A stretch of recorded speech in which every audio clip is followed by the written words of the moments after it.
Don't just watch in the dark. Click subscribe, like, and join now. Before we begin, tell me, where are you listening from and what time is it there? The secret without a name. The cold was biting, and the silence of Anchorage's streets at 2 a.m. felt unnatural. Amelia Mitchell pulled her coat tighter around herself as she hurried down a dimly lit sidewalk. The snow crunched under her boots, each step echoing in the stillness like an unwelcome intrusion.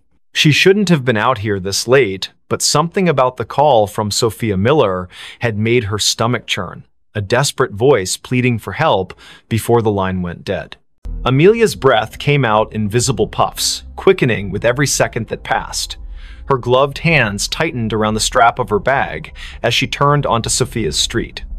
It was eerily empty, the kind of emptiness that didn't feel right even for a place buried deep in winter. Streetlights flickered above, casting long shadows on the snow-covered ground. The houses here were mostly dark, their windows staring blankly into the night, except for one, a faint light glowed behind closed curtains at the end of the block. That must be it, she thought, her heart pounding harder now. Sophia lived alone, always insisting she liked the quiet solitude of Anchorage winters. But tonight, there was no answer when Amelia knocked on the door. She tried again, louder this time, her knuckles rapping against the wood with urgency. "Sophia? Are you there?" Only silence greeted her, broken only by the distant hum of power lines swaying in the wind. She reached for her phone to call again, but just as her thumb hovered over the screen, she heard it a faint creak from inside the house. It wasn't enough to dismiss as settling wood, it carried weight, purpose. Amelia hesitated, then pressed her ear closer to the door. Another sound followed, softer but unmistakable, shuffling footsteps, moving away from where she stood. "Sophia?" she called again, her voice trembling. No response. Just the oppressive silence pressing back against her words. Then, without warning, the doorknob began to turn slowly. So slowly, it seemed deliberate. Amelia stumbled backward, nearly slipping on the icy steps leading up to the porch. Her pulse roared in her ears as the door swung open wide, revealing nothing but darkness beyond. There was no one there, not immediately anyway. But as Amelia forced herself to peer inside, she noticed something odd, a trail of wet footprints leading further into the house. They weren't hers. They couldn't be. She hadn't stepped inside yet. And they weren't fresh either, not entirely.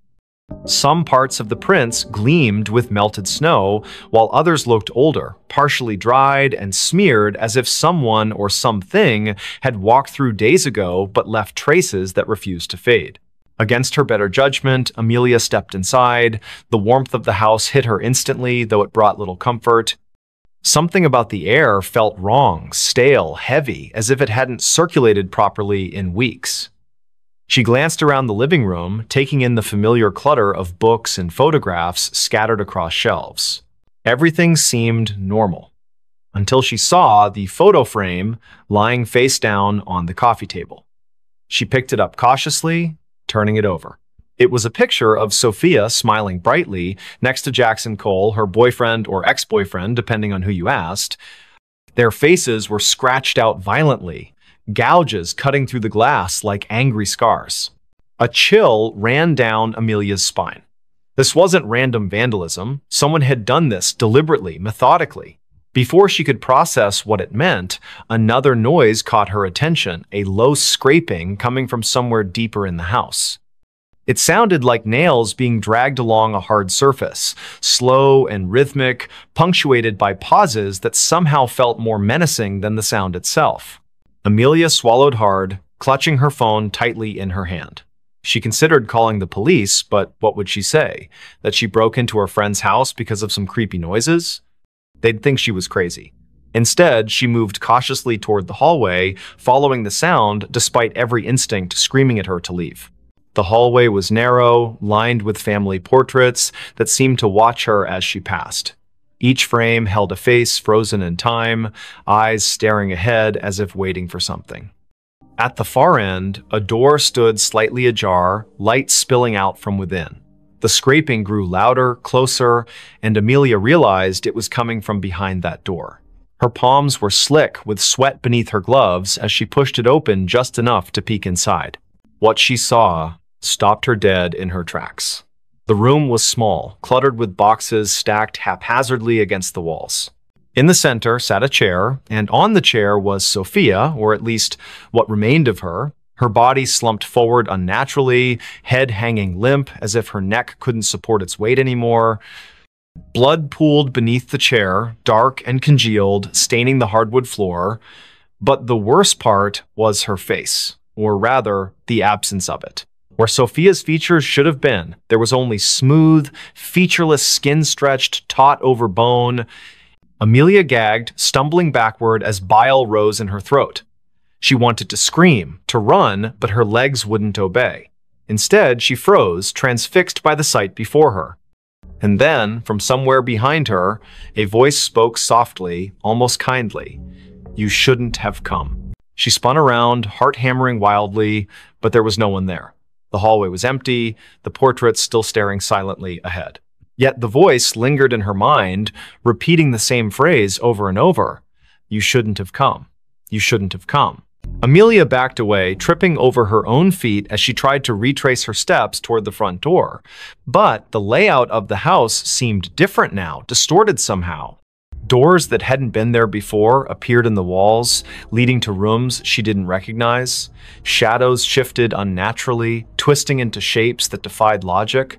She could hear whispers now, too, overlapping voices murmuring in tones too low to understand. Panic set in fully as she realized she was trapped. Every step she took led her deeper into the labyrinthine nightmare of Sophia's home. The air grew colder with each passing moment, frost creeping up the walls and forming intricate patterns on the ceiling. And always, the whispers followed her, growing louder and more insistent. Finally, she found herself in a room she didn't remember entering. It was larger than any other space in the house, impossibly so, with walls made entirely of mirrors. Each reflection showed a version of herself, but none of them matched the person standing in the center of the room. Some looked older, gaunt, and hollow-eyed. Others appeared younger, innocent, and terrified. One reflection wasn't even human. It was a twisted, monstrous figure with elongated limbs and a mouth full of jagged teeth. Before she could react, the reflections began to move independently, stepping out of the mirrors and surrounding her. Their movements were jerky, unnatural, and they all spoke in unison, their voices blending into a single cacophony. "You know the secret," they hissed. "You've always known." Amelia shook her head frantically, tears streaming down her face. "I don't know anything," she screamed. But the figures only drew closer, their cold breath brushing against her skin. One of them reached out, its fingers brushing her cheek, and suddenly memories flooded her mind, memories that weren't hers. Images of Sophia, of Jackson, of secrets whispered in the dark, of a nameless thing lurking just beyond the edge of perception, waiting patiently for someone foolish enough to stumble upon it. And then everything went black. When Amelia woke, she was outside again, lying in the snow. The house was gone, replaced by an empty lot surrounded by trees. Her phone buzzed in her pocket, and she fumbled to retrieve it, hoping desperately for some explanation. There was a text message from an unknown number containing only 3 words: "Tell no one." She stared at the screen, her hands shaking uncontrollably. Somewhere in the distance, she heard laughter, soft, childlike, and utterly devoid of joy. The whisper that never opened. It was 3 in the morning when Lucas Bennett first heard the sound. A faint whisper carried by the icy wind that swept through the narrow streets of Los Angeles. The city was unusually quiet for a place that never slept, its usual hum of life replaced by an unsettling stillness. Frost clung to the palm trees lining the sidewalks, their leaves glistening under the dim streetlights. Lucas had been walking home from his late shift at the diner when he noticed it, the whispering that seemed to follow him wherever he went. He pulled his jacket tighter around himself, trying to shake off the chill that wasn't entirely from the cold. The whisper grew louder as he passed an alleyway between 2 old brick buildings. It sounded like words, but nothing coherent, just fragments of syllables that danced at the edge of understanding. His pace quickened, boots crunching against the frost-covered pavement. He told himself it was just the wind playing tricks on him. But deep down, he knew better. Olivia Turner lived in apartment 3B of the building where Lucas rented his studio. She had moved in 6 months ago, and they had exchanged polite greetings in the hallway occasionally. But tonight, when Lucas finally reached his floor, he found her standing outside her door, her face pale and drawn. Her hands trembled as she fumbled with her keys, dropping them twice before managing to unlock the door. Something about her demeanor made Lucas pause. "Everything okay?" he asked, his voice softer than intended. Olivia glanced at him, her eyes wide with something he couldn't quite place. Fear? Exhaustion? Both? She hesitated before answering, I keep hearing things." Her voice cracked slightly. Voices. Whispers. I thought maybe it was just my imagination. She trailed off, looking past him into the dark hallway. Lucas felt a chill run down his spine. He had heard those whispers too. Without thinking, he said, "Me too. Tonight. Outside." Olivia's expression shifted from fear to something closer to relief, though her hands still shook. "Come in," she said quietly, stepping aside. The warmth of her apartment enveloped him immediately, but it did little to ease the tension coiling in his chest. Inside, the room was small but cozy, decorated with mismatched furniture and soft lighting. A half-empty mug of tea sat cooling on the coffee table beside an open book. Olivia gestured for him to sit while she poured herself another cup. "Do you want some?" she asked, holding up the teapot. Lucas nodded, though he doubted anything could settle the unease growing inside him. As she busied herself in the kitchenette, he noticed the curtains were drawn tightly shut, despite the fact that no one would be able to see inside at this hour. The windows themselves seemed almost deliberately avoided. So Olivia began after handing him a steaming mug. "You heard them too, the whispers." It wasn't a question. Lucas took a sip of the tea. It tasted bitter, but he didn't complain. "Yeah, out there. They followed me all the way back here." He set the mug down carefully. "What about you? When did you start hearing them?" Olivia wrapped her fingers around her own mug, staring into its depths as if searching for answers. "A week ago. At first, I thought it was just stress or lack of sleep. You know how it is, working long hours, trying to make ends meet. But then it got worse." She looked up at him, her gaze piercing. "They started coming closer, louder. Like they were right behind me, even when I was alone in my apartment." Lucas swallowed hard. "Did you tell anyone? Call someone?" Olivia shook her head. "Who would believe me?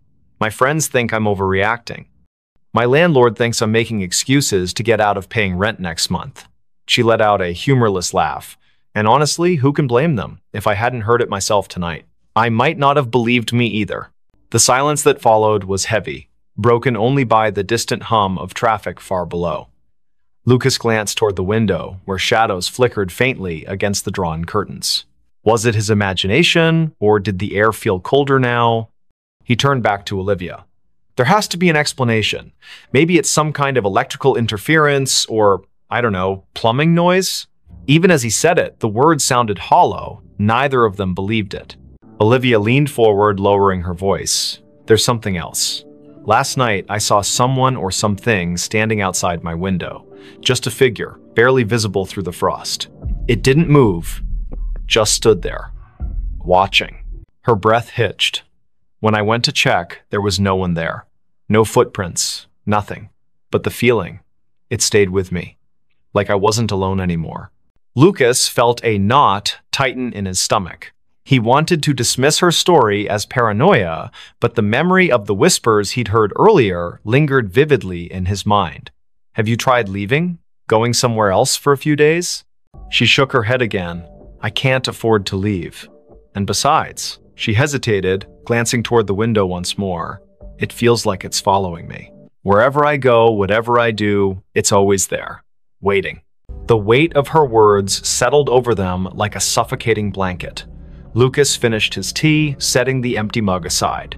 "We should figure this out together," he said finally. "Whatever it is, if it's real, we'll find a way to stop it." Olivia gave him a small, grateful smile, but her eyes remained haunted. Over the next hour, they talked about everything they could remember. The timing of the whispers, any patterns or triggers, whether they had noticed anything unusual in their daily routines. The conversation helped distract them temporarily, but neither could shake the sense that they were being watched. Every creak of the building, every gust of wind outside, sent jolts of adrenaline coursing through their veins. Eventually, Lucas realized he needed to get back to his own apartment.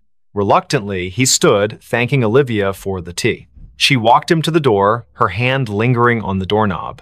"Be careful," she whispered, "and if you hear anything again, don't go looking for it." He nodded, forcing a reassuring smile he didn't feel. "You too. Lock your door tight." With that, he stepped out into the hallway, closing the door softly behind him. For a moment, he stood there, listening. The whispers weren't audible now, but the oppressive silence felt just as menacing. Back in his studio, Lucas locked his door and double-checked the windows. He debated calling someone, anyone, but who would he call? Who would understand, without dismissing him outright? Instead, he lay down on his bed, staring at the ceiling as exhaustion slowly crept over him. Sleep came fitfully, plagued by dreams of shadowy figures and unintelligible voices echoing endlessly in his ears. The next morning brought little relief. Though the sun eventually rose, casting weak light over the frost-laden city, the oppressive atmosphere remained. Lucas called in sick to work, unable to face the idea of leaving his apartment. Around noon, there was a knock at his door. It was Olivia, carrying a bag of groceries and wearing a nervous smile. "I figured we could use some supplies," she said, stepping inside, "and maybe staying together will help." Lucas didn't argue. Together, they spent the day researching local legends, urban myths, anything that might explain what was happening. They scoured forums, read articles, even dug into old newspaper archives online. Most of it was nonsense ghost stories and conspiracy theories, but one thread caught their attention. A user named Silent Watcher had posted about a series of disappearances in Los Angeles during the winter months over the past decade. The cases were unsolved, dismissed as runaways or accidents, but certain details stood out. Witnesses reported hearing strange noises before the victims vanished. Some claimed to have seen shadowy figures lurking near windows or alleys. The posts were vague, but the similarities were impossible to ignore. As evening fell, the temperature dropped sharply. The heater struggled to keep up, and both Lucas and Olivia found themselves bundled in blankets, huddled together on the couch. The whispers returned, louder this time, seeping through the walls like water. They exchanged panicked looks, hearts pounding in unison. Whatever it was getting closer. Desperation drove them to action. Armed with flashlights and makeshift weapons, a baseball bat for Lucas, a kitchen knife for Olivia, they ventured into the hallway. The whispers surrounded them now, forming a cacophony of disjointed sounds that clawed at their sanity. Each step felt heavier than the last, as if the air itself resisted their movement. At the end of the hallway, the emergency exit stood ajar, frost creeping inward. Beyond it lay the fire escape, descending into darkness. Lucas hesitated, gripping the bat tightly. "Do we really want to know what's out there?" he whispered. Olivia didn't answer, her eyes fixed on the gap. Slowly, they stepped through, bracing themselves for whatever awaited them. The metal stairs groaned under their weight, each step echoing ominously in the frigid night. Below, the alley was shrouded in shadow, the streetlights casting long, distorted reflections on the icy ground. Movement caught the corner of Lucas's eye, a flicker, gone before he could focus. Then another, and another. Shapes darted between the buildings, fleeting glimpses of something humanoid, yet wrong. "Run," Olivia hissed, clutching his arm. They bolted down the remaining steps, slipping on patches of ice as they fled. Behind them, the whispers erupted into a deafening roar, filling the air with chaotic sound. Shadows converged, twisting and writhing like living smoke. Panic surged through Lucas's veins as he realized they were being hunted. They rounded a corner, breaths ragged, legs burning. Ahead, a familiar figure emerged from the darkness. It was Benjamin Hayes, a neighbor whose face they recognized, but whose name they rarely spoke. His expression was blank, his movements mechanical. He raised a hand, pointing toward an abandoned warehouse across the street. "In there," he said, his voice devoid of emotion. "You'll find answers." Without hesitation, they obeyed, bursting through the rusted doors of the warehouse. Inside, the air was thick with decay and dampness. Faint traces of graffiti adorned the crumbling walls, remnants of a forgotten era. In the center of the vast space stood a wooden crate, its surface etched with symbols neither of them recognized. Above it hovered a swirling mass of darkness, pulsating rhythmically like a heartbeat. Olivia approached cautiously, her knife trembling in her grip. "What is this?" she murmured, reaching out. Lucas grabbed her wrist, pulling her back. "Don't touch it," he snapped. But it was too late. The moment her fingers brushed the crate, the world around them dissolved into chaos. Images flooded their minds, faces screaming silently, hands clawing at unseen barriers, voices pleading for release. The whispers coalesced into a single, thunderous command. Open me now." Lucas staggered backward, clutching his head as the vision overwhelmed him. Olivia collapsed to her knees, tears streaming down her face. "I can't," she choked out. "I can't stop it." The darkness expanded, consuming the warehouse, swallowing everything in its path. Somewhere in the distance, Benjamin's voice echoed faintly. "You shouldn't have come here." And then, silence. When Lucas opened his eyes, he was alone. The warehouse was gone, replaced by an endless void. Whispers surrounded him, louder than ever, pressing against his skull until he thought it might burst. He screamed, but no sound escaped. The last thing he saw before the darkness claimed him completely was the crate, floating impossibly in the emptiness, its lid inching open. Somewhere in Los Angeles, the sun rose again, frost melted from the trees, and life resumed its usual pace. But in apartment 3B, the curtains remained drawn and the whispers continued, waiting for their next listener. Don't just watch in the dark, click subscribe, like, and join now. Before we begin, tell me, where are you listening from and what time is it there? The Book That Called Me. The streets of Chicago were slick with rain, reflecting the dim orange glow of streetlights like shattered mirrors. It was 5 in the morning, and the city seemed to hold its breath under a heavy sky streaked with gray clouds. The storm had rolled in from Lake Michigan without warning, drenching everything in sight. Victoria Evans stood on the corner of Wabash Avenue, clutching her coat tighter around herself as she waited for the traffic light to change. She hated mornings like this, cold, wet, and eerily quiet, but her job at the library demanded punctuality. Victoria worked at Harold Washington Library Center, a towering structure that loomed over South State Street like some ancient sentinel. The building's glass facade shimmered faintly in the pre-dawn gloom, catching the occasional flash of lightning that lit up the horizon. As she approached the entrance, her shoes squelching against the wet pavement, she noticed something odd, a single book lying face down on the steps leading up to the main doors.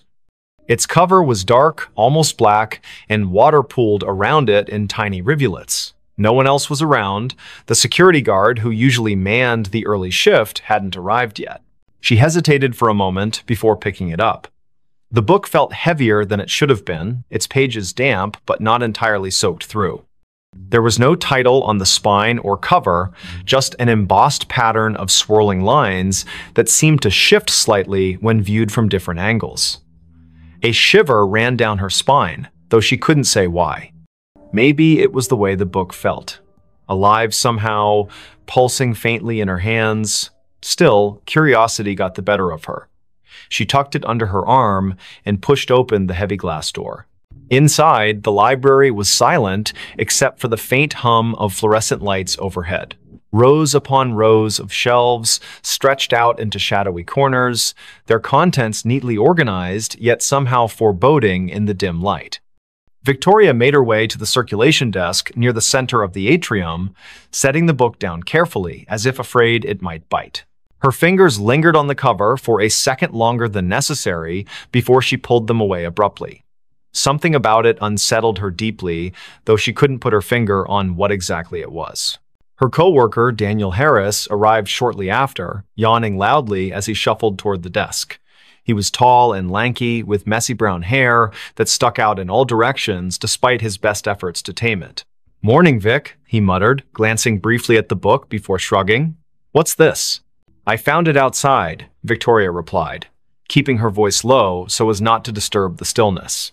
"It doesn't have a title or anything." Daniel raised an eyebrow but didn't comment further. Instead, he reached out to touch the book, his hand hovering above it for a moment before making contact. His expression changed instantly from mild curiosity to outright alarm. "Whoa, this thing is freezing." Victoria nodded, though she hadn't thought much of the temperature earlier. Now that Daniel mentioned it, the air around the book did seem colder, almost unnaturally so. She watched as he flipped it open cautiously, revealing blank pages that looked yellowed with age despite being completely dry, or at least they appeared blank at first glance. When Daniel tilted the book slightly toward the light, faint words began to emerge, written in ink that shimmered like oil slicks. They weren't English or any language Victoria recognized, but the shapes twisted and writhed across the page as if trying to escape the confines of the paper. "This is messed up," Daniel whispered, snapping the book shut quickly. He glanced around nervously, as if expecting someone or something to appear from the shadows. "We should probably report this to management." But Victoria shook her head firmly. "Not yet. Let me look at it again." She wasn't sure why, but the book called to her in a way she couldn't explain. It wasn't just curiosity anymore, it was compulsion, a gnawing need to understand what lay within those shifting symbols.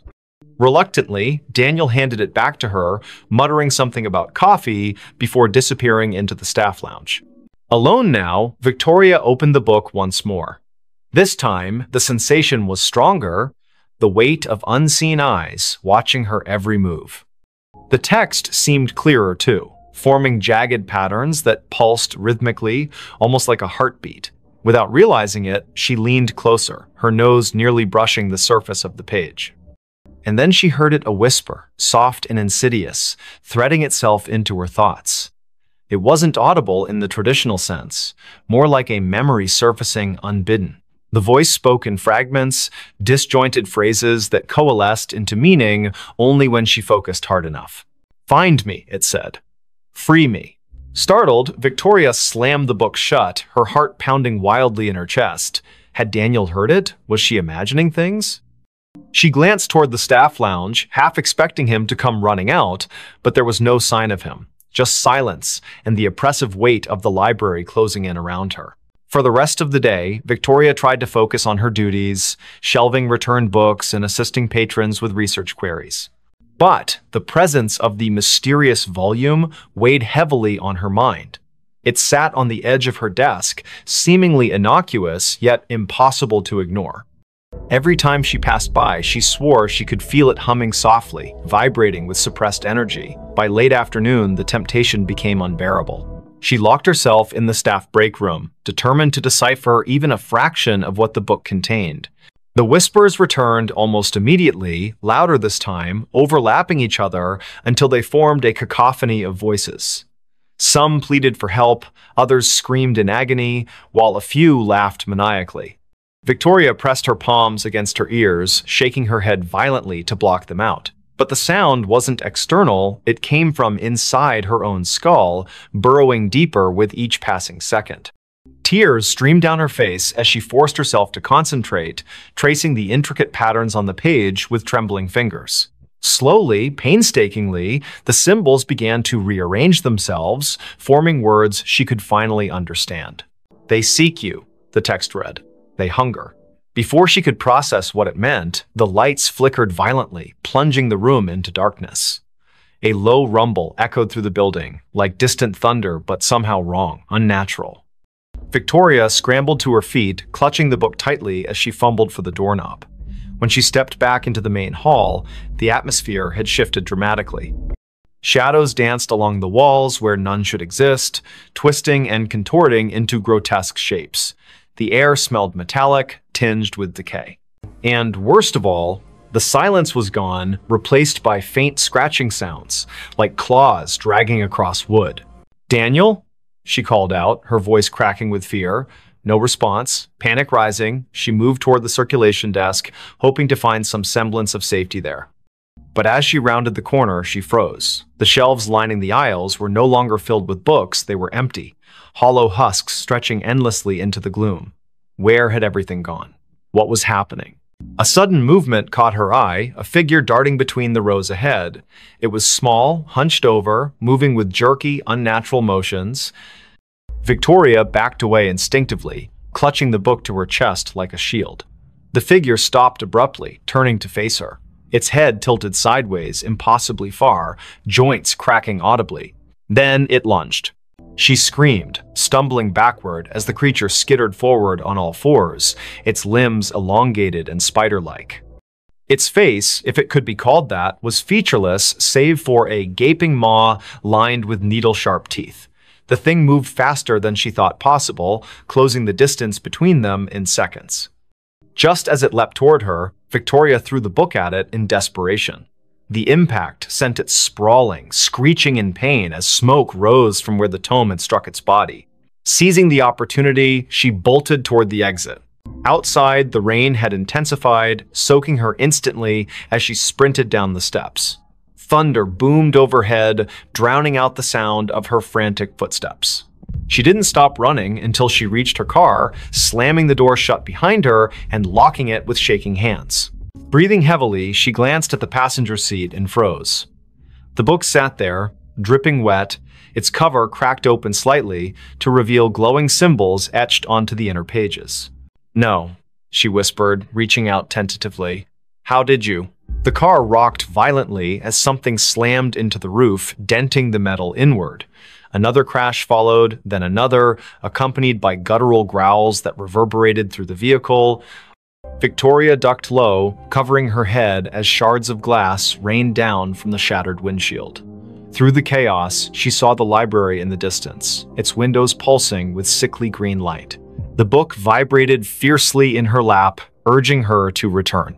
Against her better judgment, she obeyed. Back inside, the scene had changed again. The aisles were intact now, stocked with books as if nothing had happened, yet the oppressive feeling lingered, thicker than ever. The whispers grew louder, converging into a single voice that spoke directly to her. "You cannot run," it hissed. "You are mine now." Victoria spun around, searching for the source, but found only emptiness. Until she saw him, the man standing at the end of the aisle, partially obscured by shadows. He wore a tattered suit, his skin pale and translucent, eyes sunken and hollow. In his skeletal hands, he held a copy of the same book she carried. "Michael Parker," he rasped, taking a step closer. "I've been waiting." And then the world dissolved into darkness. When Victoria awoke, hours later, she was seated at the circulation desk. The library was empty, bathed in the golden light of dawn filtering through the windows. For a moment, she thought it had all been a nightmare. But when she looked down, the book lay open before her, its pages filled with fresh writing. "They will come for you next." The room behind the wall. Rain poured relentlessly over Anchorage as Daniel Harris drove through the deserted streets of the city just before dawn. The windshield wipers struggled to keep up with the deluge, while his headlights barely pierced the darkness, reflecting off the slick asphalt where puddles grew larger by the minute. He had moved to Alaska 3 months ago, seeking a fresh start after his divorce, finding solace in the isolation and cold weather that matched his mood. His new job at the local library kept him busy during the day, but the nights were long and lonely in his rented apartment on the outskirts of town. Daniel gripped the steering wheel tighter as he turned onto his street, noticing something unusual about his building. The third-floor window of his apartment was illuminated, though he distinctly remembered turning off all the lights before leaving for his early morning drive. A chill ran down his spine that had nothing to do with the Alaskan spring air seeping through the car's vents. He parked and sat for a moment, watching the rain streak down his windshield while debating whether to call the police or investigate himself. The rational part of his mind told him it was probably just a blown fuse or faulty wiring, but something about the yellow glow emanating from behind the curtains felt wrong. As he stepped out of the car, the cold rain immediately soaked through his jacket, and he could feel the water pooling in his shoes. The street was eerily silent except for the sound of rain hitting every available surface. No other cars passed by, no neighbors peeked out their windows. It was as if the entire neighborhood had been abandoned except for him and whatever waited inside his apartment. Reaching his door, he hesitated before inserting the key.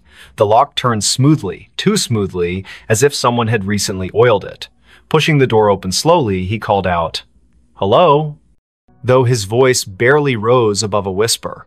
The hallway light was on, which he definitely hadn't left that way. His heart pounded in his chest as he stepped inside, closing the door behind him with a soft click. The apartment seemed undisturbed at first glance. His coat still hung on the rack, his shoes remained neatly by the entrance, but something felt fundamentally different about the space. As he moved further into the living room, he noticed small details that sent warning signals through his mind. The books on his coffee table were slightly askew, not dramatically so, but enough to suggest they'd been handled recently. His laptop, which he always closed when leaving, was open and displaying the screensaver. More disturbingly, there was a faint smell in the air, something metallic and organic that made his stomach churn. It wasn't quite blood, but it carried the same primal warning that danger had been here, lingered, and might return at any moment. The bedroom door was ajar, and against his better judgment, Daniel pushed it open wider. Everything appeared normal until he noticed the closet door was slightly open, revealing a shadowy gap between the wall and the frame. He never left that door open, not since moving in. As he approached, he heard a soft creak from somewhere deep within the walls, like wood settling but with an unnatural rhythm. The sound repeated itself, growing louder and more insistent, then stopped abruptly. His breath caught in his throat as he realized the noise wasn't coming from the building's old structure, but rather from behind the wall itself. The next morning, Victoria Evans arrived at Daniel's apartment complex for their scheduled meeting. They had connected through a local support group for newcomers to Anchorage, bonding over their shared experiences of adjusting to life in Alaska. She stood outside his door, knocking repeatedly while checking her watch. The rain had lessened to a drizzle, but dark clouds still pressed heavily against the sky. When there was no answer after several minutes, she tried the door handle and found it unlocked. Inside, the apartment was deathly quiet, with an oppressive atmosphere that made her skin crawl despite the warmth of the heating system. Victoria called out Daniel's name as she entered, immediately noticing the same subtle signs of disturbance he had observed earlier. On the kitchen counter, she spotted his phone charger still plugged in, its cord coiled neatly, evidence that he hadn't planned to be gone long. In the living room, the books on the coffee table caught her attention. She recognized some of the titles. They were ones Daniel had mentioned reading recently, but now they seemed arranged in a pattern that suggested deliberate placement rather than casual browsing. Her unease grew as she noticed scuff marks on the carpet leading toward the bedroom. In the bedroom, Victoria's trained eye, honed from years working as a social worker, detected details others might miss. The closet door was indeed open, but what drew her attention was the baseboard along the far wall. There were fresh scratches marring the paint, and when she knelt to examine them closer, she discovered tiny fragments of plaster embedded in the carpet. Standing up, she pressed her palm against the wall and felt it give slightly, accompanied by a soft crunching sound. Her heart raced as she realized this section of the wall was thinner than it should be, as if something lay hidden behind it. Michael Parker, the building's maintenance supervisor, arrived shortly after Victoria's call. A grizzled man in his late 50s with decades of experience in construction and property management, he listened intently as she explained her findings. His expression grew increasingly grave as he examined the wall, running his fingers along the edges of the baseboard. Without saying a word, he fetched tools from his maintenance cart and began carefully removing sections of the wall paneling. The drywall came away easily, almost too easily, revealing a narrow cavity behind. What they discovered in the hidden space defied immediate comprehension. Packed tightly within the cavity were dozens of small objects wrapped in yellowed newspaper, each bundle tied with twine. The air that escaped as Michael opened the first package carried the same metallic smell Victoria had detected earlier. Inside was a collection of personal items, a child's necklace, a set of house keys, a driver's license belonging to someone named Sarah Mitchell. Each successive package contained similar artifacts, all meticulously preserved, but clearly taken from different individuals over many years. The realization hit them simultaneously. They had uncovered evidence of something far more sinister than either had imagined possible. The discovery triggered a chain reaction of events that consumed the lives of everyone involved. Local authorities descended upon the building, forcing residents to evacuate while forensic teams worked around the clock. Victoria found herself unable to leave, drawn back daily to witness the investigation unfold. She learned that the building had been constructed in the 1920s and had changed hands numerous times throughout its history.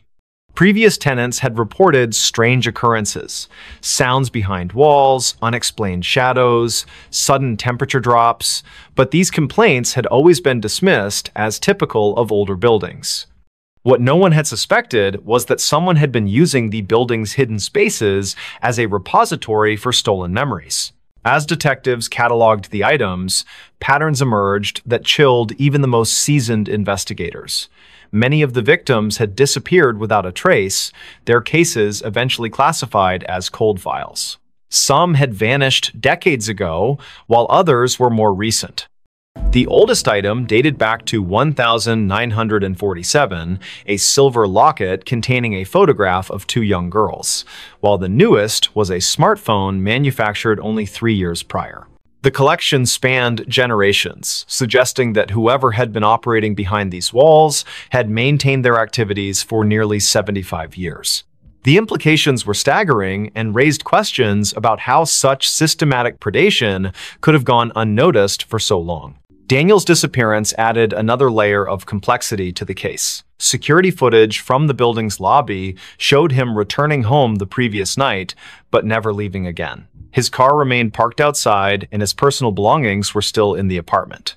The only clue was a set of muddy footprints leading from his bedroom to the hidden cavity in the wall, prints that matched his shoe size exactly. Investigators theorized that he might have stumbled upon the collector in the act and become another victim, but without physical evidence, they couldn't confirm this theory. Victoria became obsessed with understanding the pattern behind the disappearances. She spent hours poring over police reports, cross-referencing dates and locations with historical weather data. A disturbing trend emerged.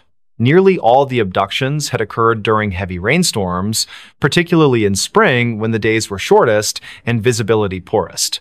The timing suggested premeditation and intimate knowledge of both the building's layout and the routines of its occupants. Whoever had been collecting these artifacts understood human behavior well enough to predict when people would be most vulnerable. The building itself seemed to become more active as the investigation progressed. Residents who had lived there for years reported hearing strange noises at night, thumps and scrapes that echoed through the walls.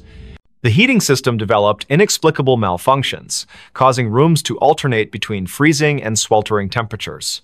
Maintenance workers refused to enter certain areas alone, claiming they felt watched even when no one else was present. Most disturbingly, several people reported seeing fleeting shadows move across walls where no source of light could account for them. Forensic examination of the hidden cavity revealed additional horrors. Deep gouges marred the wooden framework, and analysis showed traces of human tissue embedded in the splinters. Blood spatter patterns suggested violent struggles had taken place within the confined space, though the lack of bodies complicated efforts to reconstruct specific events. The collector had apparently used the cavity as both storage and execution chamber, creating a macabre shrine to their crimes. Experts noted that the care taken in preserving each artifact spoke to a deep psychological pathology, possibly rooted in trauma or obsession. Detectives identified a potential suspect through painstaking research into the building's ownership history. A man named Edgar Thompson had purchased the property in 1946 and managed it until his death in 1982. Records showed he had lived in the very apartment where Daniel had resided, and multiple former tenants recalled rumors about strange noises emanating from his unit. However, Thompson's involvement raised more questions than answers, given that items continued to appear in the cavity long after his passing. This suggested either complicity from subsequent owners or that someone else had taken up his dark legacy. Victoria's investigation took a personal turn when she discovered her own grandmother's name among the list of missing persons. Margaret Evans had vanished in 1963 while visiting Anchorage, leaving behind only a hotel receipt and unanswered questions. The revelation shook Victoria to her core, transforming her professional interest into something far more visceral. She found herself spending nights in the vacant building, sitting in the empty apartment, and listening to the walls breathe with secrets that refused to remain buried. Spring gave way to summer, but the rain continued to fall in Anchorage as if nature itself mourned the atrocities uncovered in the old building. The investigation expanded beyond municipal boundaries as connections emerged between missing persons cases across Alaska. Detectives identified a network of similar hidden spaces in other buildings throughout the state, each containing its own collection of stolen lives. The scale of the operation suggested coordination among multiple individuals, raising the possibility that what had begun as one man's obsession had evolved into something far more organized and dangerous. One night, while Victoria sat alone in the apartment, she heard a sound that froze her blood. From behind the newly repaired wall came the unmistakable creak of footsteps, slow and deliberate. She grabbed her phone to call for help, but found no signal in the suddenly dead zone of the building. The footsteps grew closer, accompanied by the soft rustle of fabric brushing against wood. Then came a voice, barely audible but unmistakably human, whispering words that made her skin crawl. "You shouldn't have looked. You shouldn't have seen." The voice sounded ancient, yet familiar, carrying echoes of countless voices absorbed over decades. The police response team arrived 20 minutes later, bursting into the apartment with weapons drawn. They found Victoria unconscious on the floor, her phone shattered beside her. Paramedics determined she had suffered a severe panic attack but would recover. Yet when they examined the wall where she claimed to have heard the voice, they discovered something that defied explanation. Fresh scratches marred the newly installed drywall, forming words that spelled out a single chilling message: "Not done yet." The marks were too high for anyone to reach without assistance, and security cameras showed no one entering or leaving the apartment during the crucial time period. As weeks turned into months, the case remained unsolved despite mounting evidence. The building was eventually condemned, deemed structurally unsafe due to unforeseen damage discovered during renovations. Residents scattered to different parts of the city, but many reported feeling eyes upon them in their new homes, especially during rainstorms. Victoria returned to her work as a social worker, but found herself constantly looking over her shoulder, certain that whatever had operated in those walls continued to watch from the shadows. The last anyone saw of Daniel Harris was captured by a traffic camera 2 blocks from his apartment on the night he disappeared. The footage showed him walking briskly through the rain, occasionally glancing over his shoulder as if pursued. His image blurred momentarily, then reappeared moving in the opposite direction, though no one else appeared in frame. When enhanced, the video revealed something impossible. His reflection in a storefront window showed him reaching toward the camera with an expression of pure terror, though his physical form continued walking away. The file remains archived, awaiting technological advances that might explain the anomaly. Today, the building stands empty on the outskirts of Anchorage, its windows boarded up and its doors sealed with official notices. During heavy rains, passers-by claim to hear faint whispers emanating from within, voices overlapping in desperate pleas for help. Local authorities maintain regular patrols of the area, though officers assigned to these duties often request transfers after short periods. The case files remain open, gathering dust in secure archives while waiting for new leads that may never come. And somewhere, in the spaces between walls and beneath floorboards, the collection continues to grow. Don't just watch in the dark, click subscribe, like, and join now. Before we begin, tell me, where are you listening from and what time is it there? The customer who never left the store.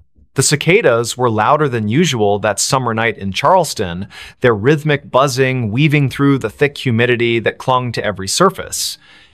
Lucas Allen stood behind the counter of his small convenience store on King Street, absently wiping down the already spotless glass display case. The neon open sign flickered slightly in the window, casting an uneven glow across the rows of snacks and beverages lining the aisles. It was nearly midnight, and the usual Friday crowd had already come and gone, leaving only the persistent hum of the refrigerators and the distant sound of traffic from the historic district. Lucas checked his phone for what felt like the 100th time that evening. No new messages, just another quiet night in a city that never truly slept. He sighed and glanced at the security camera monitors mounted above the cigarette rack. Each screen showed a different angle of the store's interior, all empty except for his own reflection in the convex lenses. Something about tonight felt different though, like the air itself was heavier than normal. His eyes lingered on the darkest corners of the footage before moving back to the register. The bell above the door jingled softly, making Lucas look up with automatic politeness. A woman stepped inside, her presence immediately altering the atmosphere of the shop. She wore a long coat that seemed inappropriate for the sweltering July heat, its dark fabric hanging loosely around her thin frame. Her face was partially obscured by stringy blonde hair that caught the fluorescent light in strange ways, as if it didn't quite belong there. Lucas noticed how her shoes made no sound against the tiled floor. "Can I help you find something?" he asked, his voice carrying just a touch of professional warmth. The woman didn't respond right away. Instead, she moved slowly toward the back of the store, her head tilted at an unnatural angle as she examined the shelves. Lucas watched her reflection in the glass refrigerator doors. Something about her movements seemed off, almost mechanical. Charlotte Robinson pushed her cart down aisle 3, debating between chips and pretzels. She paused when she realized the woman in the dark coat hadn't moved from where she'd been standing for the past 10 minutes. The stranger was now facing the wall, one hand resting on the metal shelving unit.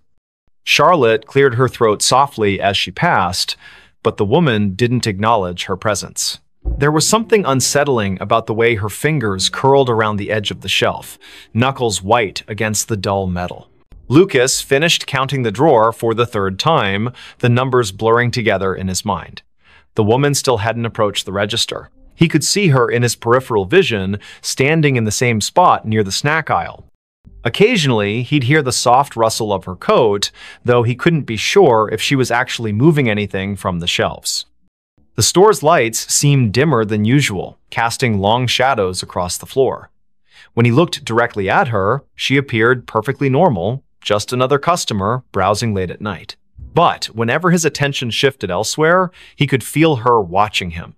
Amelia Mitchell entered the store 20 minutes later, her nurse's scrubs still damp from walking through the humid night air.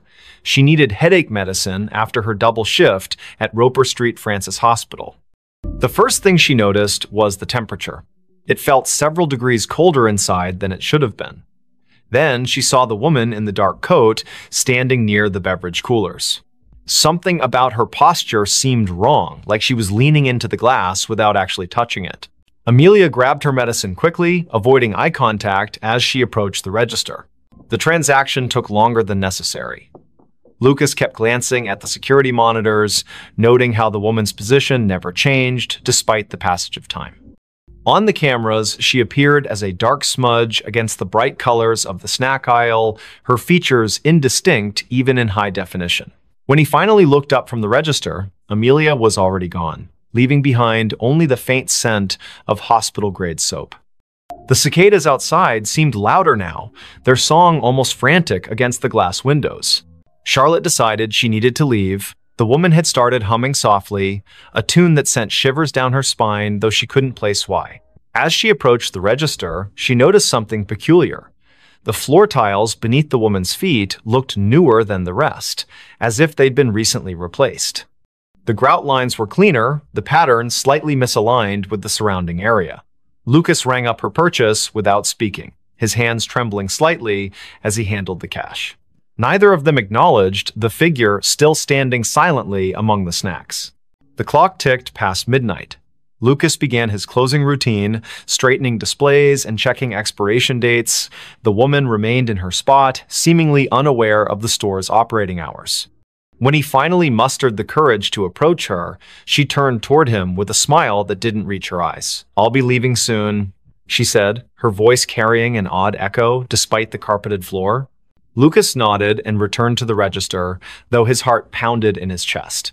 Something about her statement felt more like a warning than an assurance. Amelia couldn't shake the feeling that she'd seen the woman before. During her walk home, fragments of memory surfaced. A patient years ago who had died in room 312, her body found cold and alone after the night staff failed to check on her. The details matched too perfectly. The dark coat, the stringy blonde hair, the way she stood so still, it was easy to forget she was there. Amelia quickened her pace, the streetlights casting long shadows that seemed to stretch toward her from every direction. Back at the store, Lucas prepared to lock up. The woman was still there, now examining the lottery tickets with unnatural focus. Her reflection in the glass case showed details that shouldn't have been possible, her eyes too large, her mouth moving, though no sound emerged. When Lucas announced the store was closing, she simply nodded and walked toward the back exit. The security cameras captured her movements perfectly until she reached the threshold, then suddenly she vanished from all screens simultaneously. Charlotte lay awake in her apartment on Queen Street, unable to stop thinking about the encounter. The humming had lodged itself in her mind, repeating endlessly like a broken record. She pulled out her phone and searched recent news articles, finding nothing unusual about the convenience store or its employees. Yet when she scrolled through the business's social media page, she noticed something strange. In every photo taken inside the shop, the same dark figure appeared in the background, always partially obscured, but unmistakably present. Lucas locked the front door and set the alarm, his hands shaking as he worked. The back exit showed no signs of forced entry or recent use. The woman's absence felt heavier than her presence had been. As he walked to his car, he couldn't shake the sensation of being watched. The parking lot lights buzzed faintly overhead, attracting clouds of insects that cast dancing shadows across the asphalt. When he glanced back at the store windows, he saw her standing exactly where he'd left her, staring out with an expression he couldn't read. Amelia called in sick the next day, unable to face the memories flooding back with each passing hour. She researched the store's history, discovering it had been built on the site of an old boarding house that burned down decades ago. Records mentioned a woman who had disappeared during the fire, her body never found among the charred remains. The description matched the figure from the store perfectly, right down to the humming that witnesses claimed they could still hear on quiet nights. The following evening, Lucas arrived for his shift to find everything exactly as he'd left it. The security footage showed 14 hours of empty aisles and silent registers. Yet, when he reviewed the previous night's recording, there she was again, appearing in the snack aisle as if she'd never left, moving with purpose toward the back of the store. The timestamp confirmed she'd been there the entire time, invisible to everyone except through the unblinking eyes of the cameras. Charlotte couldn't stay away. Something compelled her to return to the store, to confront the mystery that had taken root in her thoughts. When she entered that night, the air felt colder than before, and the humming was louder, vibrating through her bones like a tuning fork. The woman stood in the same spot, surrounded by products that seemed to decay faster than they should. Their expiration dates read months in the future, yet their packaging was faded and brittle, as if time itself bent around her presence. Lucas began documenting everything. He kept detailed notes about each encounter, noting patterns in her behavior and appearance. The woman never spoke unless directly addressed, and even then, her responses were cryptic and often nonsensical. Yet, she seemed to know intimate details about each person who interacted with her, childhood memories Charlotte had forgotten, medical cases Amelia thought she'd kept confidential, personal struggles Lucas had never shared with anyone. The knowledge hung in the air like a threat, preventing them from seeking help. The city continued its usual rhythm around them, oblivious to the supernatural phenomenon unfolding on King Street. Tourists snapped photos of the historic district, capturing streaks of darkness in their pictures that they dismissed as lens flares. Locals complained about power fluctuations in the area, their clocks running minutes fast or slow without explanation. The cicadas grew louder with each passing night, their song taking on an almost musical quality that matched the woman's haunting melody.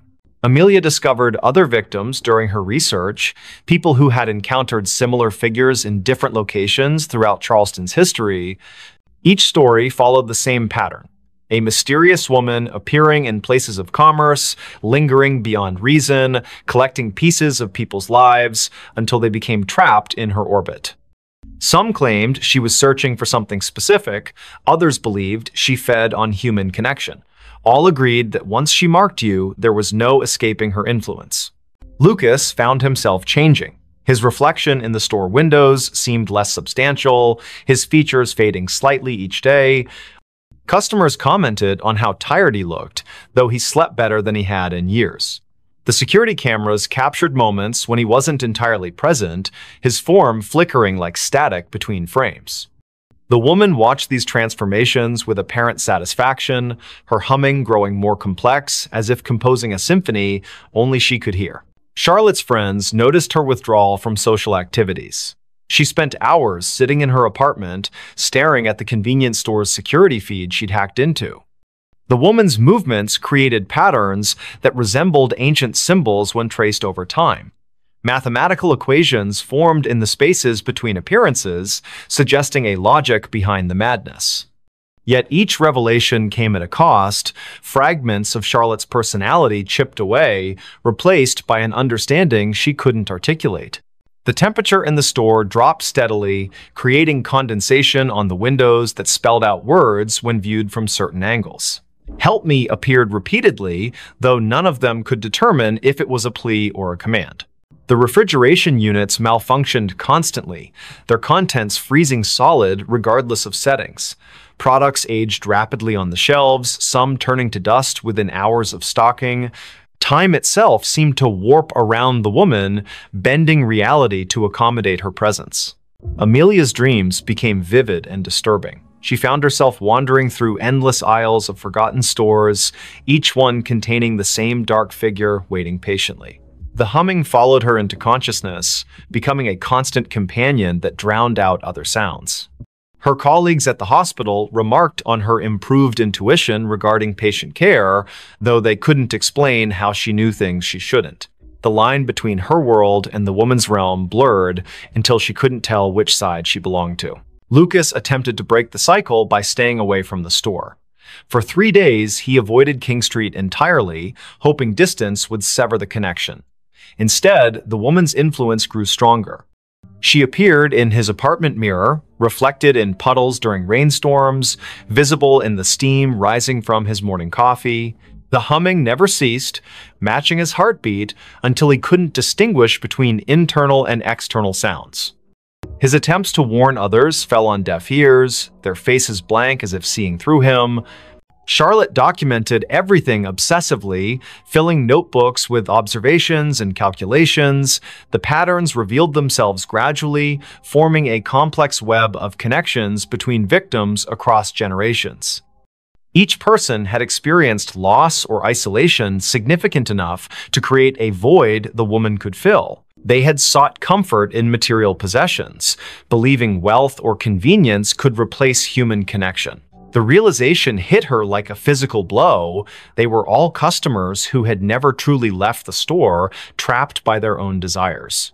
The final confrontation occurred on the hottest night of the summer. The cicadas screamed in harmony with the humming, their combined song shaking the glass in the store's windows. Lucas, Charlotte, and Amelia found themselves drawn back to the convenience store despite their efforts to resist. The woman waited for them in aisle 3, her dark coat billowing as if caught in a wind that didn't exist. Her smile revealed too many teeth, each one gleaming like polished stone. "You've learned," she said, her voice resonating through the empty store. But learning isn't enough. The floor tiles beneath them shifted, revealing the foundation of the old boarding house. Charred wood and ash filled the space where modern construction should have been. The security cameras captured everything perfectly, broadcasting their final moments to empty monitors throughout the building. One by one, they stepped forward, unable to resist the pull any longer. The store remained open for business the next day. New employees arrived, unaware of the previous staff. Customers browsed the aisles, selecting items they didn't need but couldn't refuse. In the security footage, dark figures moved among the shelves, their forms becoming clearer with each passing night. The humming continued, growing louder with each new victim drawn into its melody. And in aisle 3, the woman waited patiently, collecting souls who had forgotten what it meant to truly leave. The room that breathed. Boston stirred under the weight of another spring morning, the air thick with a peculiar warmth that seemed misplaced for the season. Daniel Harris stood on the cracked sidewalk outside number 17 Marlborough Street, his fingers tracing the edge of an old brass key in his pocket. The building before him loomed like a forgotten sentinel, its red brick facade darkened by decades of Boston winters and neglect. Across the street, Victoria Evans leaned against her parked car, arms crossed tightly across her chest as she watched Daniel approach the entrance. The neighborhood was waking up slowly, curtains twitching in nearby windows as residents observed the newcomers. Michael Parker emerged from the alley beside the building, his camera slung around his neck, capturing the uneven angles of the structure with professional precision. "This place gives me the creeps," he muttered, though his lens stayed trained on the upper floors, where shadows seemed to move independently of the rising Sunday.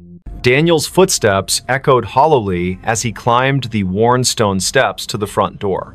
The wood beneath his feet felt spongy, yielding slightly with each step. He paused at the threshold, glancing back at his companions.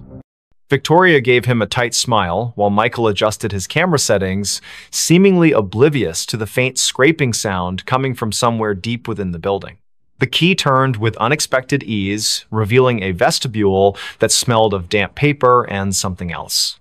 Something metallic and sharp. Inside, the air was unnaturally still, as if the house itself was holding its breath. Dust motes hung suspended in shafts of weak morning light that filtered through grimy windows. To their left, a staircase spiraled upward into darkness, its banister wrapped in layers of peeling paint. Directly ahead, a hallway stretched toward the rear of the building, lined with doors that seemed to lean inward as if drawn by some invisible force. The wallpaper, once elegant, now peeled away in long strips that curled toward the floor like dead leaves. Victoria's heels clicked against the hardwood as she moved to examine a series of framed photographs hanging crookedly on the wall. Her fingers hovered above the glass but didn't touch. "These pictures," she began, her voice dropping to a whisper. In each frame, people stood stiffly posed, their eyes fixed on something just beyond the camera's view. What disturbed them most was the background. Through windows behind the subjects, they could see the same room appearing in every photograph, its details shifting subtly but unmistakably present in each era depicted. Michael joined her, his camera clicking softly as he documented the unsettling gallery. "That's impossible," he said, pointing to one particular image. "Look at the dress styles. These photos span nearly a century, but that room." His voice trailed off as he noticed something moving in the corner of the frame. When he looked up, the hallway appeared empty, yet the sensation of being watched pressed heavily against his skin. The temperature dropped suddenly, causing their breath to mist in the air. From somewhere above came the distinct sound of footsteps, slow and deliberate, pacing back and forth across the ceiling. Daniel called out, his voice echoing unnaturally loud in the confined space. The footsteps stopped immediately, followed by complete silence that seemed to vibrate through the very walls. Then came a new sound, a soft, rhythmic creaking like the gentle expansion and contraction of old wood. But this wasn't coming from the structure itself. It was emanating from the room at the end of the hall, pulsing with a life of its own. Daniel took the first step toward the source of the sound, his palm slick against the railing of the staircase. The wooden steps groaned beneath his weight, each complaint sounding louder than the last. Halfway up, he paused, certain he'd heard whispered words trailing after him like cobwebs brushing against his ears. Victoria followed close behind, her hand occasionally reaching out to steady herself against the wall, only to pull back sharply each time her fingers made contact. The wallpaper felt warm to the touch, almost feverish, and when she looked closely, she thought she saw veins of black mold spreading outward from each point of contact. At the top landing, they found themselves facing 3 doors, each painted a different shade of gray that seemed to shift depending on how long you stared. The middle door stood slightly ajar, swaying gently, despite the absence of any breeze. Through the gap, they could see movement, not human movement, but something more akin to shadows stretching and retreating across the far wall. Michael raised his camera, framing the scene through the viewfinder, but what he saw through the lens made his hands tremble. The room appeared larger through the camera, its dimensions distorted in ways that defied logic. "Did you hear that?" Victoria's voice cracked as she spoke. They all froze, listening to the sound of breathing, deep, measured inhalations that filled the corridor like waves crashing against a distant shore. The sound wasn't coming from them. It was too synchronized, too deliberate. Daniel reached for the doorknob, his fingers brushing against metal that felt impossibly cold. As his hand closed around it, the breathing hitched, then resumed with greater intensity. The door opened with a reluctant creak, revealing a space that seemed to swallow the available light rather than reflect it.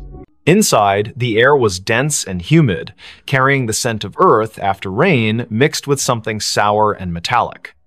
The walls were covered in what appeared to be ancient wallpaper, but upon closer inspection, they realized it was actually layers of dried, yellowed paper stacked directly onto the plaster.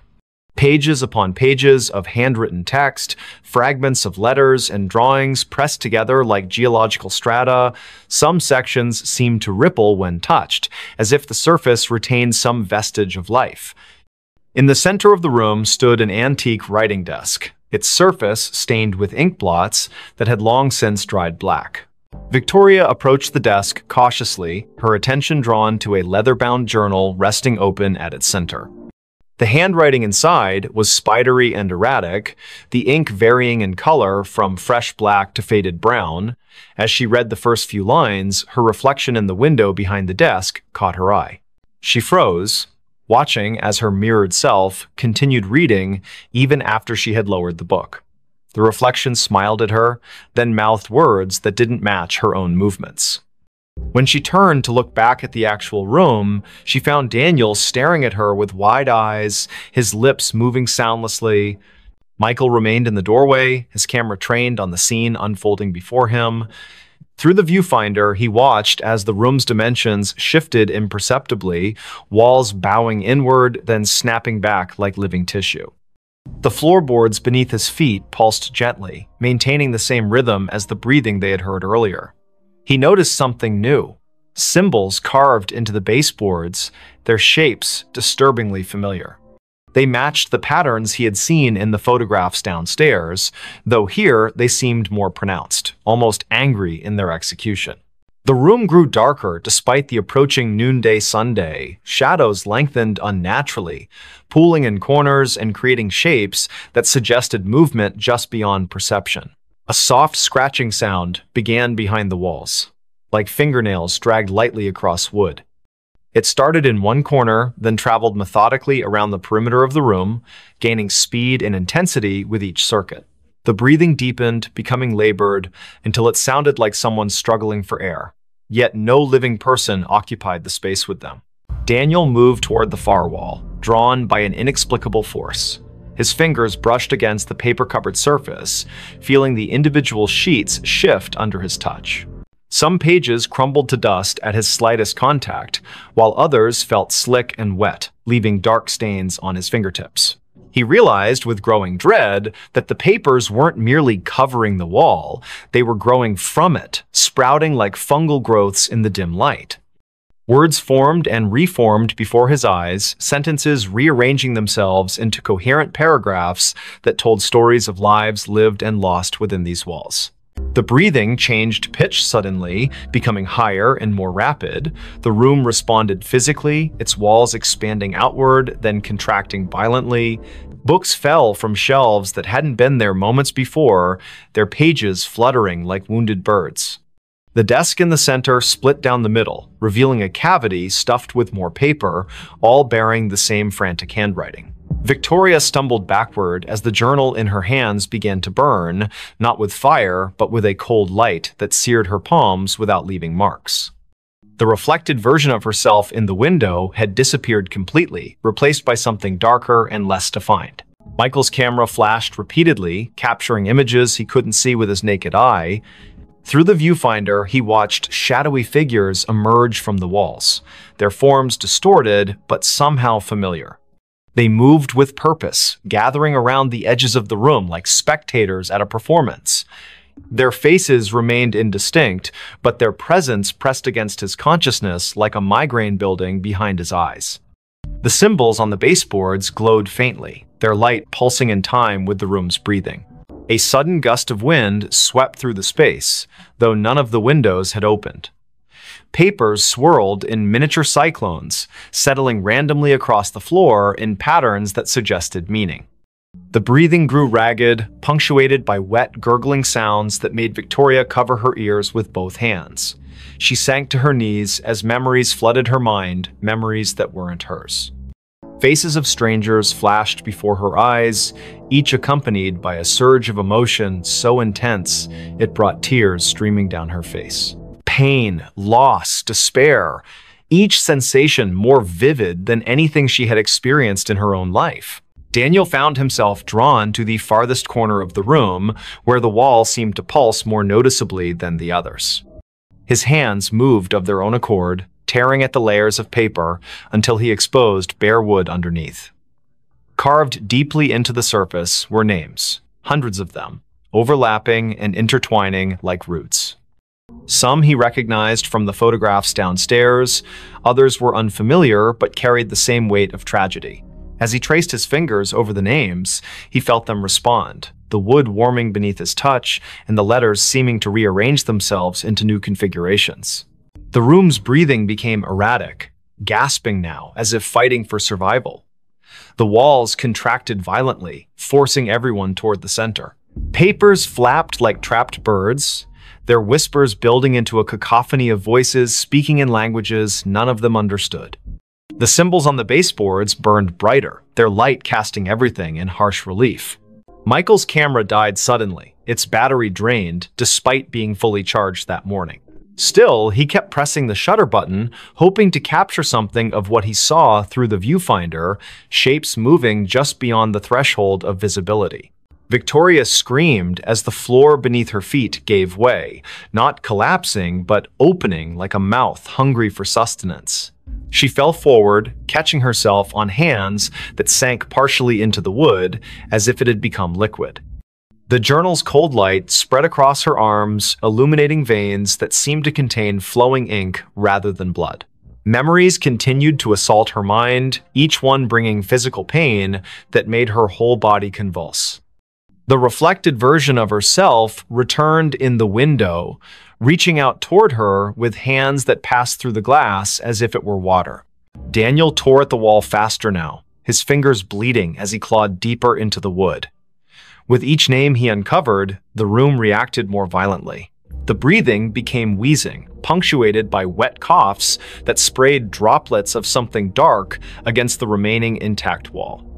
The uncovered names began to glow, their light joining with that of the symbols on the baseboards until the entire room shimmered with an otherworldly radiance. Shapes moved within the walls themselves, pressing against the surface from the other side like creatures trying to break free. Michael retreated to the doorway, his legs shaking as he watched his friends struggle against forces they couldn't comprehend. Through his useless camera, he saw the truth of the room laid bare. A massive, beating heart at its core, pumping darkness instead of blood through veins of corrupted wood. The symbols served as valves, regulating the flow of whatever malignant force inhabited the space. The photographs downstairs weren't just documentation, they were warnings, each one showing the room consuming another victim who had come too close to understanding its nature. The breathing stopped suddenly, leaving a silence so profound it hurt their ears. The room held its collective breath, waiting. The walls began closing in, not quickly, but inevitably, their movement accompanied by the sound of thousands of pages turning simultaneously. Victoria pulled herself free from the floor, her arms streaked with black ichor that evaporated into smoke before hitting the ground. The journal's light had consumed her shadow, leaving her outlined in negative space.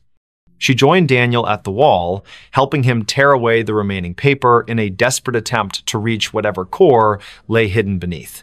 As they worked, the room showed them its true face. The walls weren't solid, they were composed of compressed memories, each layer containing the essence of someone who had tried to understand or escape. Faces pressed against the surface from the other side, their mouths open in silent screams that vibrated through the very bones of the building. The symbols on the baseboards merged into a single pulsing sigil that dominated the floor, its light so bright it burned away the darkness entirely. The heart at the room's center beat once, twice, then exploded outward in a wave of energy that threw them all backward. When they opened their eyes again, they found themselves standing outside number 17 Marlborough Street. The building looked different now, newer somehow, its bricks clean and its windows reflecting the afternoon sun without distortion. A young couple walked past them, discussing plans to renovate the upstairs apartment. Daniel reached into his pocket for the brass key, but found only lint. Michael's camera hung heavy around his neck, its memory card wiped clean. Victoria's hands bore no marks, though she could still feel the phantom burn of ink-filled veins beneath her skin. They never spoke about what happened inside the room. Each carried their own piece of its secret, buried deep where it couldn't consume them completely. Sometimes, late at night, Daniel would wake to the sound of breathing coming from his closet. Michael developed a habit of taking long detours to avoid walking past 17 Marlborough Street. Victoria found herself drawn to old journals and letters, unable to resist the urge to document everything she encountered. The room had marked them, claimed part of their essence, and though they had escaped its physical confines, its influence followed them like a shadow that refused to dissipate.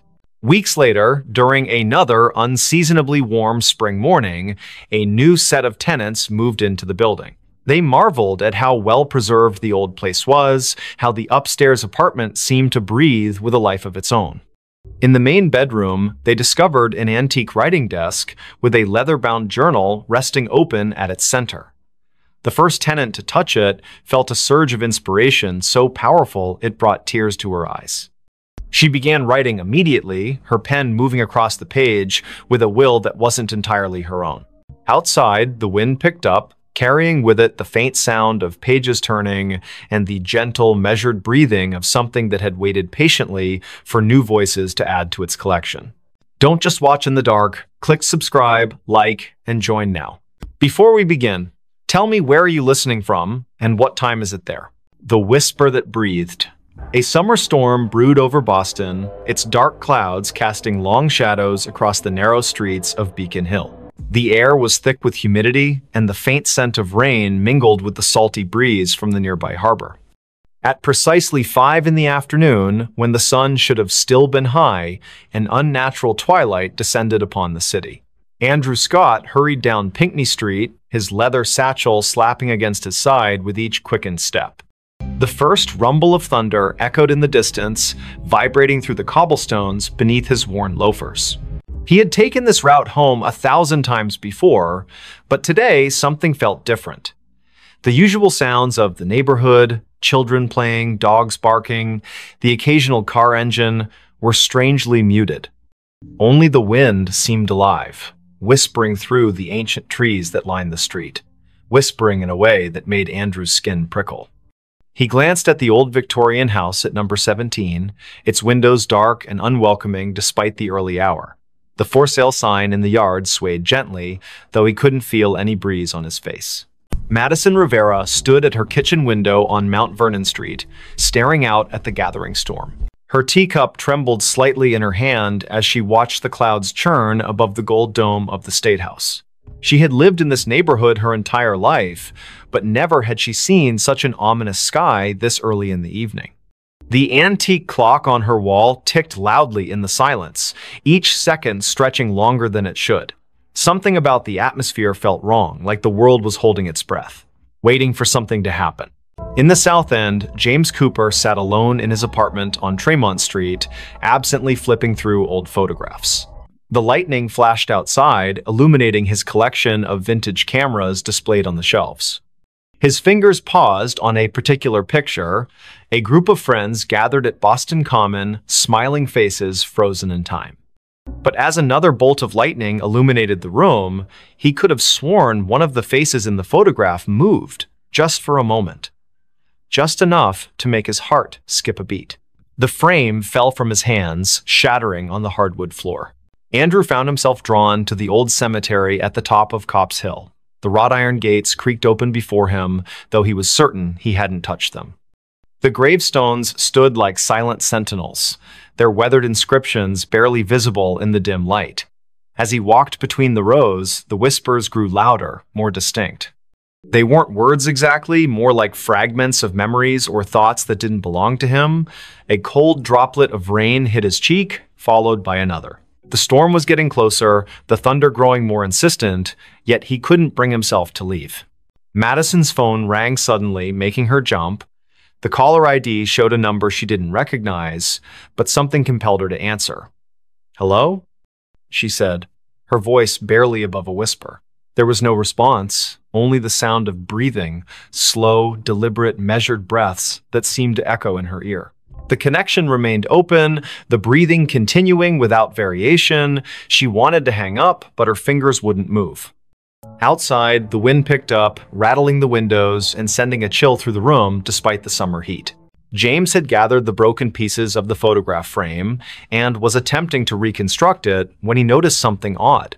The image inside had changed. Where once there had been 6 smiling faces, now there were 7. The new face wasn't clear, just a blur of features that seemed to shift when he tried to focus on them. The room temperature dropped suddenly, and his breath came out in visible puffs.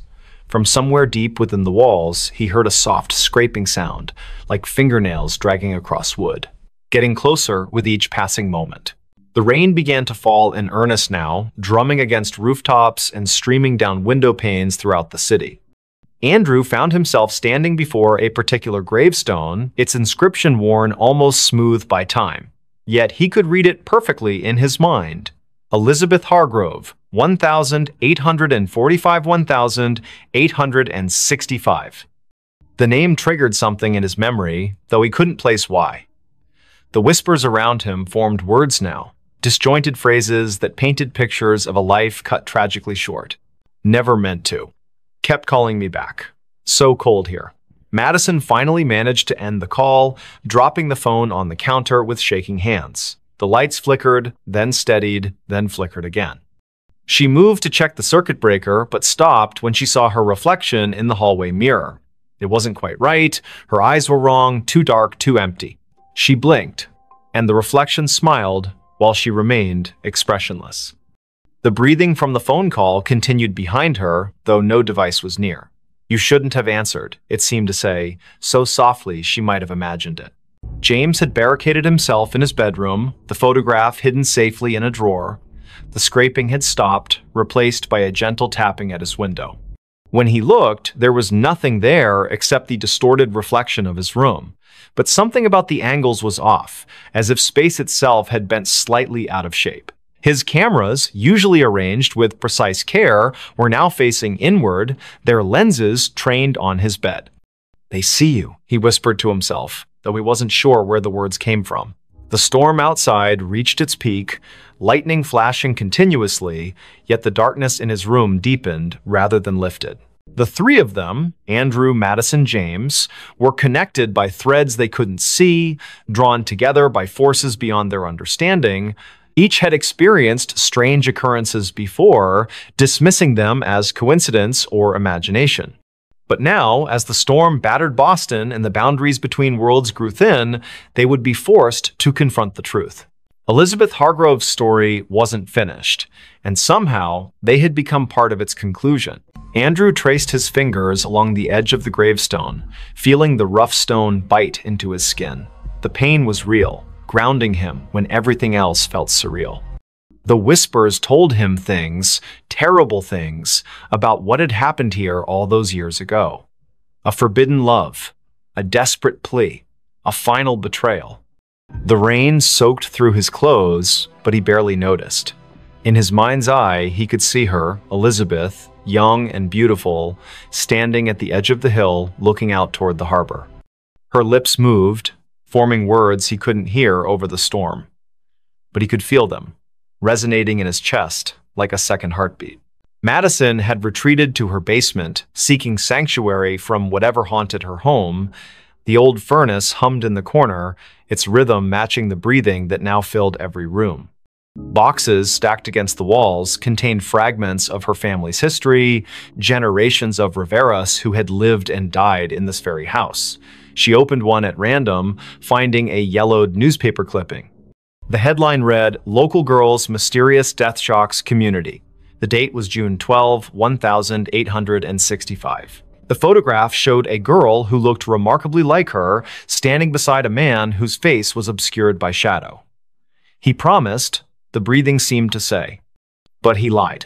James discovered something in his closet, a small wooden box he didn't remember owning.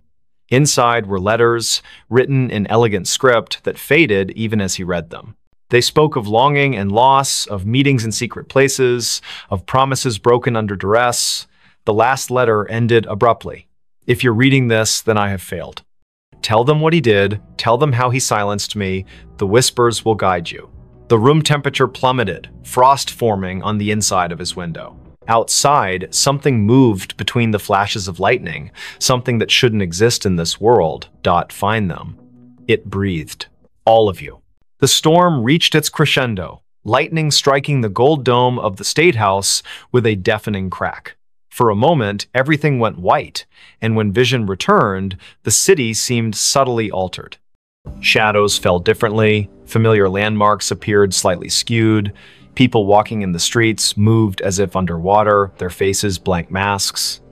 Those who had been touched by Elizabeth's story felt the change most acutely.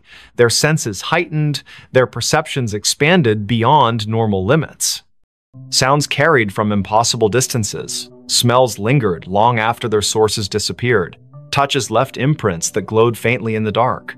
Andrew found himself unable to leave the cemetery. The gates had vanished, replaced by an endless expanse of tombstones stretching in all directions. Each bore Elizabeth's name, each marked a different year of death. The whispers became a chorus now, overlapping voices telling conflicting versions of the same tragedy. Some claimed she had thrown herself from the hill in despair, others insisted she had been pushed. All agreed on one thing: justice had never been served. The rain continued to fall, but it wasn't water anymore, it was memories, each drop carrying fragments of lives cut short, hopes dashed, loves lost. Madison's basement had transformed into a labyrinth of family secrets. Every box she opened contained evidence of her ancestors' involvement in Elizabeth's fate, letters of condemnation, witness statements, a blood-stained handkerchief, photographs showing the same shadowy figure across generations, always present at moments of tragedy. The breathing grew louder, surrounding her like a physical presence. "You know him," it rasped. "He watches still." She looked up to see her own reflection in the basement window, but instead of her face, she saw the Shadow Man's features clearly for the first time. Their eyes met, and she understood everything that had been hidden, everything that had been denied. James's apartment building had emptied of all other tenants, leaving him alone with the entity that had been watching him through his cameras. The photographs on his walls had changed. Each now showed the same scene: Elizabeth standing at the edge of Copp's Hill, reaching out to someone just out of frame. The seventh figure in his broken photograph had clarified, revealing features that matched the Shadow Man from Madison's past. The wooden box had multiplied, filling his living room with identical copies, each containing variations of the same tragic story. "We are witnesses," the voice whispered directly into his mind, "and we are judged." As the supernatural storm raged, drawing energy from centuries of buried guilt and unresolved grief, the three found themselves converging at number 17 Pinckney Street. The house that had seemed merely old and empty now pulsed with malevolent life. Its windows reflected scenes from the past. Elizabeth's final moments played out endlessly, each iteration slightly different, each ending the same. The front door stood open, inviting them inside to witness the truth. The interior defied physics. Rooms stretched impossibly far, staircases led to nowhere, doors opened onto other dimensions. In the center of it all stood the Shadow Man, finally revealed in full. His face was a composite of every person who had ever turned a blind eye to injustice, every authority figure who had dismissed Elizabeth's pleas for help. "It's time," he said. his voice a chorus of thousands. Time to break the cycle. The house shook violently as reality struggled to contain the weight of so many unresolved wrongs. Andrew, Madison, and James realized simultaneously that they had been chosen not as victims, but as instruments of resolution. Each carried a piece of Elizabeth's story within them. Andrew through his ancestral connection to the hill, Madison through her family's complicity in the cover-up, James through his ability to capture truth in images. Together, they formed a conduit through which Elizabeth's voice could finally be heard, her story told in full, her justice served. The Shadow Man began to dissolve, his form unraveling like smoke caught in a strong wind. "Too late," he whispered, fragments of his essence dispersing into the ether. The truth cannot be contained. The house around them started to collapse, folding in on itself as centuries of lies unraveled. Through the destruction, Elizabeth emerged, not as a ghost, but as a manifestation of collective memory given form. Her eyes held all the sorrow of her age, yet also a spark of hope newly kindled. The storm broke as suddenly as it had begun, leaving behind an eerie calm.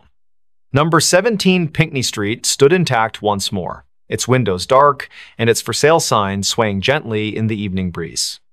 Andrew, Madison, and James found themselves standing on the sidewalk, drenched and disoriented but whole. The whispers had ceased, replaced by the natural sounds of a city recovering from a summer storm. Lightning flashed one last time, illuminating the hilltop where Elizabeth had stood so long ago.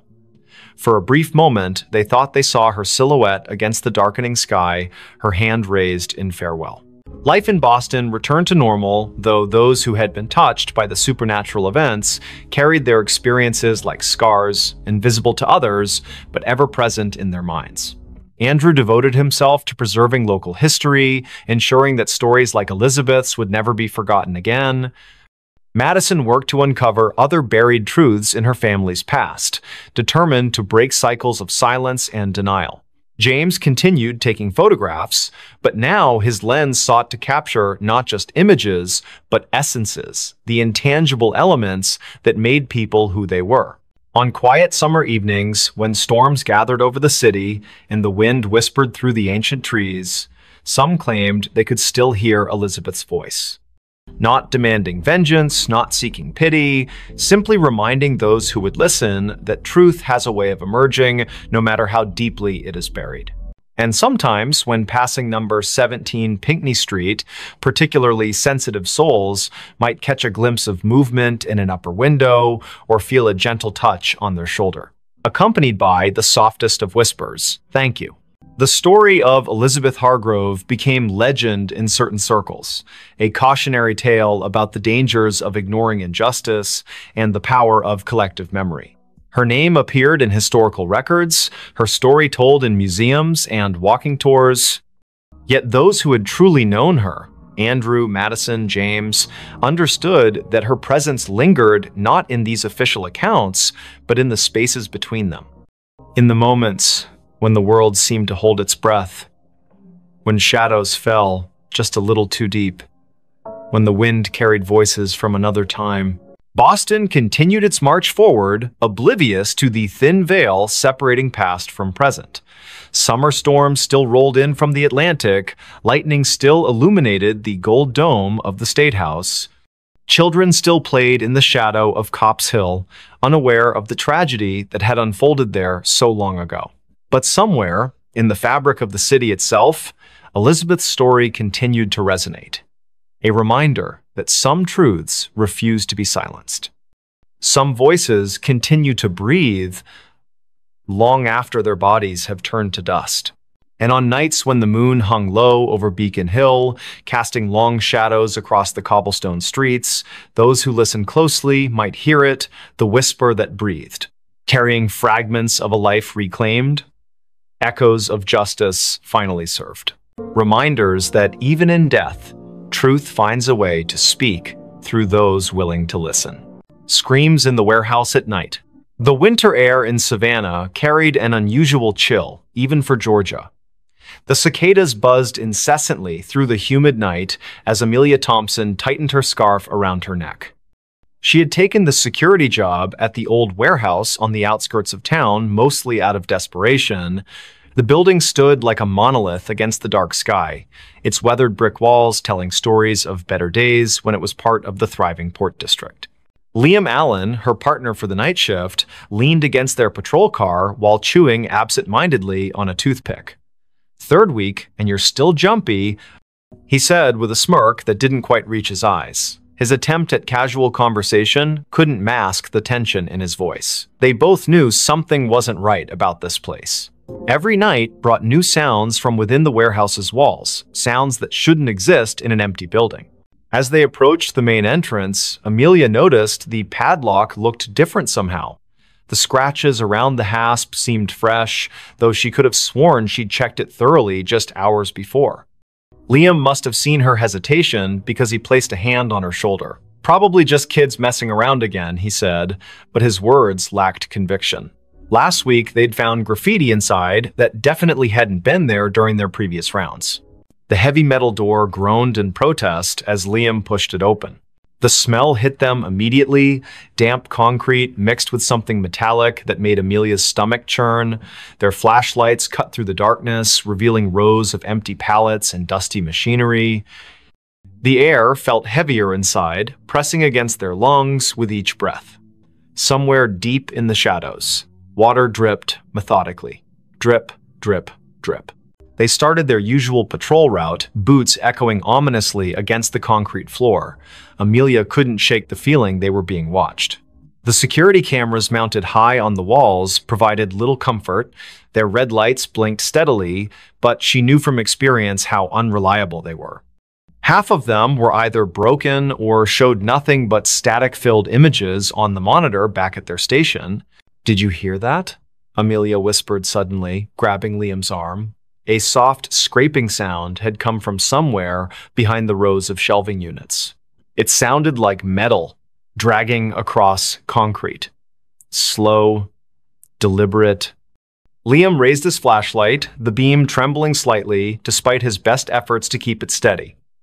"Probably just rats," he muttered, though neither of them believed it. The sound came again, closer this time. Closer. Their radios crackled to life without warning, making them both jump. Static filled their ears for several seconds before a distorted voice broke through. "Help me." The transmission ended abruptly, leaving only silence in its wake. Amelia and Liam exchanged a worried glance. That section of the frequency belonged to local emergency services, not their security channel. They should never have received that transmission here. The temperature seemed to drop several degrees as they continued deeper into the warehouse. Their breath formed visible clouds in the beam of their flashlights. Something moved in the corner of Amelia's vision. A shadow too large to be a rat, darting between support columns. When she turned to look directly at it, there was nothing there. Just empty space and more shadows that seemed to stretch longer than they should. Liam stopped suddenly, causing Amelia to bump into him. He was staring at something on the floor ahead. At first glance, it looked like oil stains, but as they moved closer, the metallic smell became overwhelming. Blood.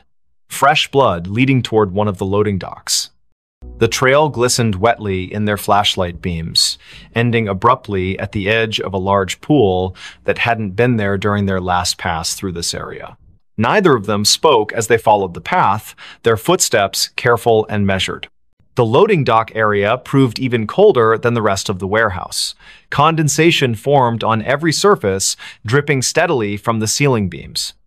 What appeared to be claw marks scored deeply into the concrete floor, radiating outward from the blood pool like some terrible flower blooming in reverse.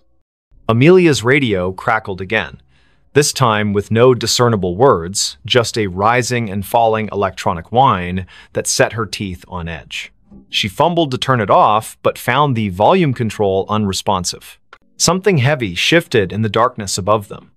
The sound of movement came from the catwalks high overhead, accompanied by a low, guttural growl that reverberated through the metal structure. Liam's flashlight beam swept upward, catching glimpses of movement too fast to track properly. Whatever it was up there moved with unnatural speed, darting between support beams with impossible agility. The growling grew louder and closer. Amelia's training screamed at her to retreat, to get away from whatever was hunting them in the dark. But something else held her rooted to the spot, a primal curiosity mixed with terror that froze her muscles. The blood pool began to bubble softly, tiny crimson bubbles forming and popping with sickening sounds. From the corner of her eye, she saw shapes moving in the darkness beyond the loading dock doors. Too many shapes to count. The attack came without warning. One moment they were scanning the catwalks, and the next, Liam was gone. His flashlight clattered to the ground, rolling away into the shadows. Amelia heard his muffled scream cut short as something massive dragged him upward into the darkness. Her own scream caught in her throat as she backed away, tripping over her own feet in her haste to escape.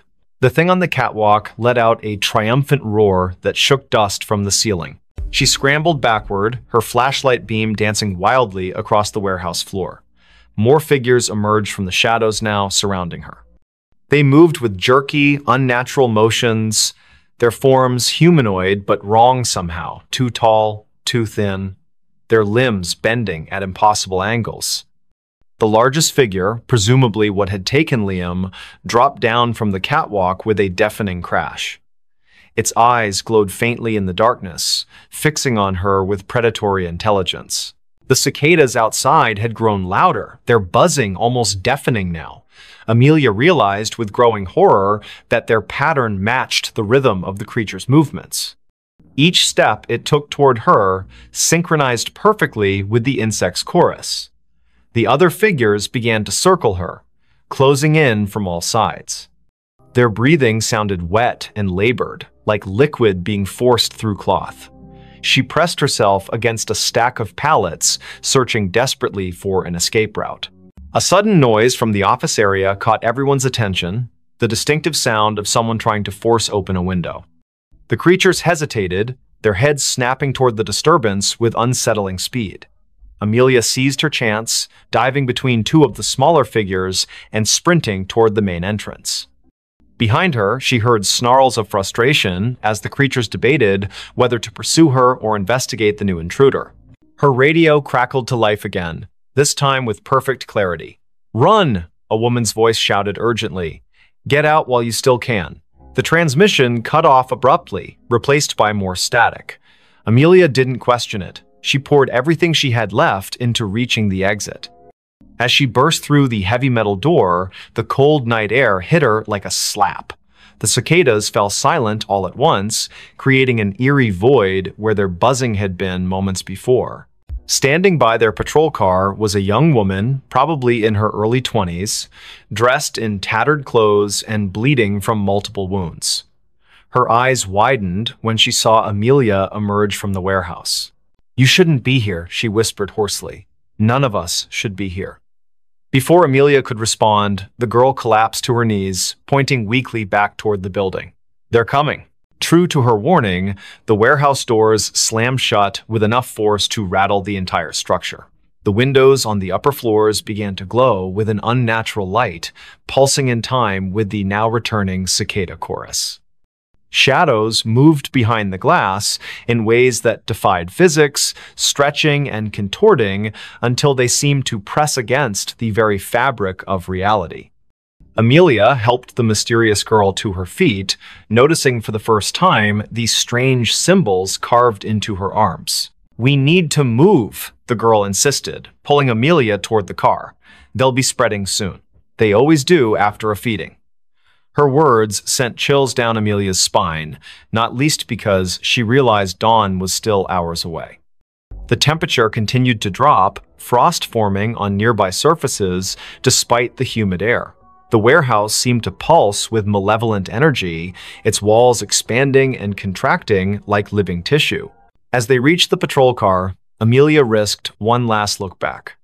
Dozens of glowing eyes stared out from the warehouse windows, watching them with obvious hunger.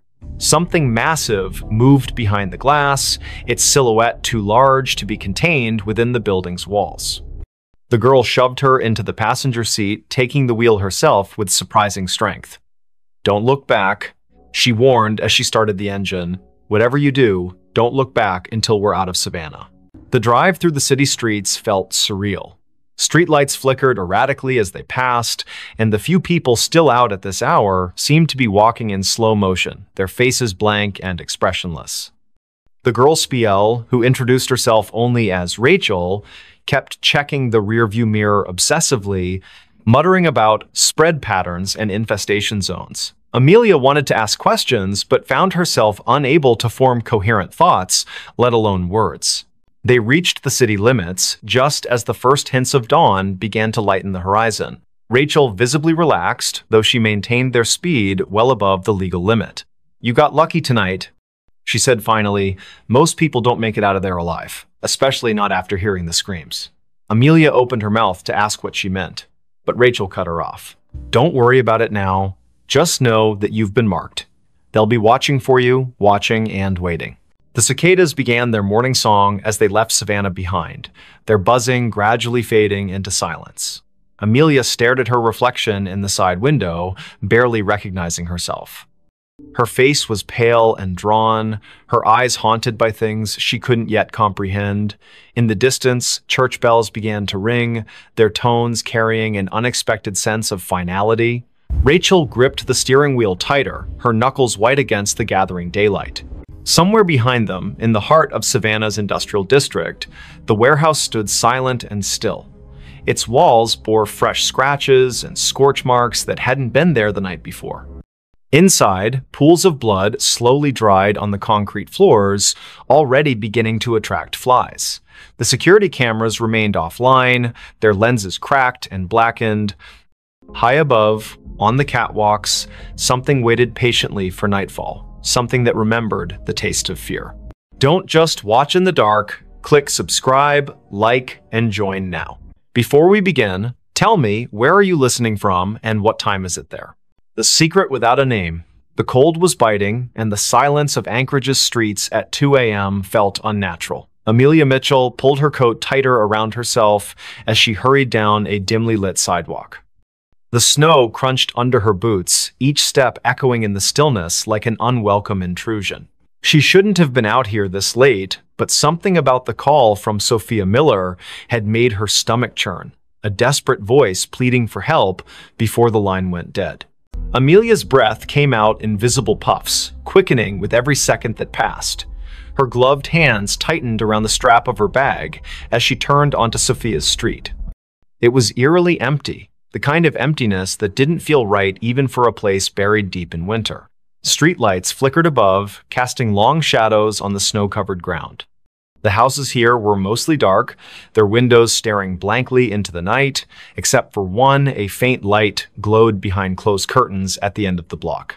That must be it, she thought, her heart pounding harder now. Sophia lived alone, always insisting she liked the quiet solitude of Anchorage winters.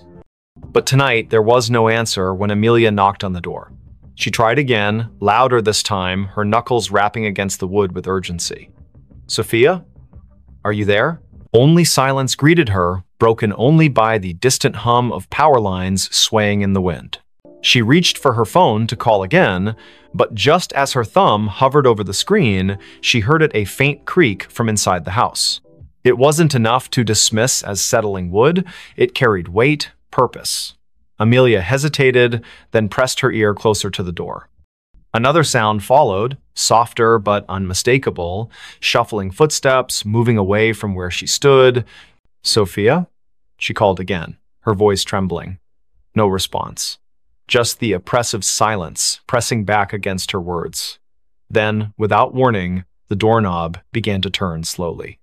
So slowly, it seemed deliberate. Amelia stumbled backward, nearly slipping on the icy steps leading up to the porch. Her pulse roared in her ears as the door swung open wide, revealing nothing but darkness beyond. There was no one there, not immediately anyway. But as Amelia forced herself to peer inside, she noticed something odd, a trail of wet footprints leading further into the house. They weren't hers. They couldn't be. She hadn't stepped inside yet. And they weren't fresh either, not entirely. Some parts of the prints gleamed with melted snow, while others looked older, partially dried and smeared as if someone or something had walked through days ago but left traces that refused to fade. Against her better judgment, Amelia stepped inside.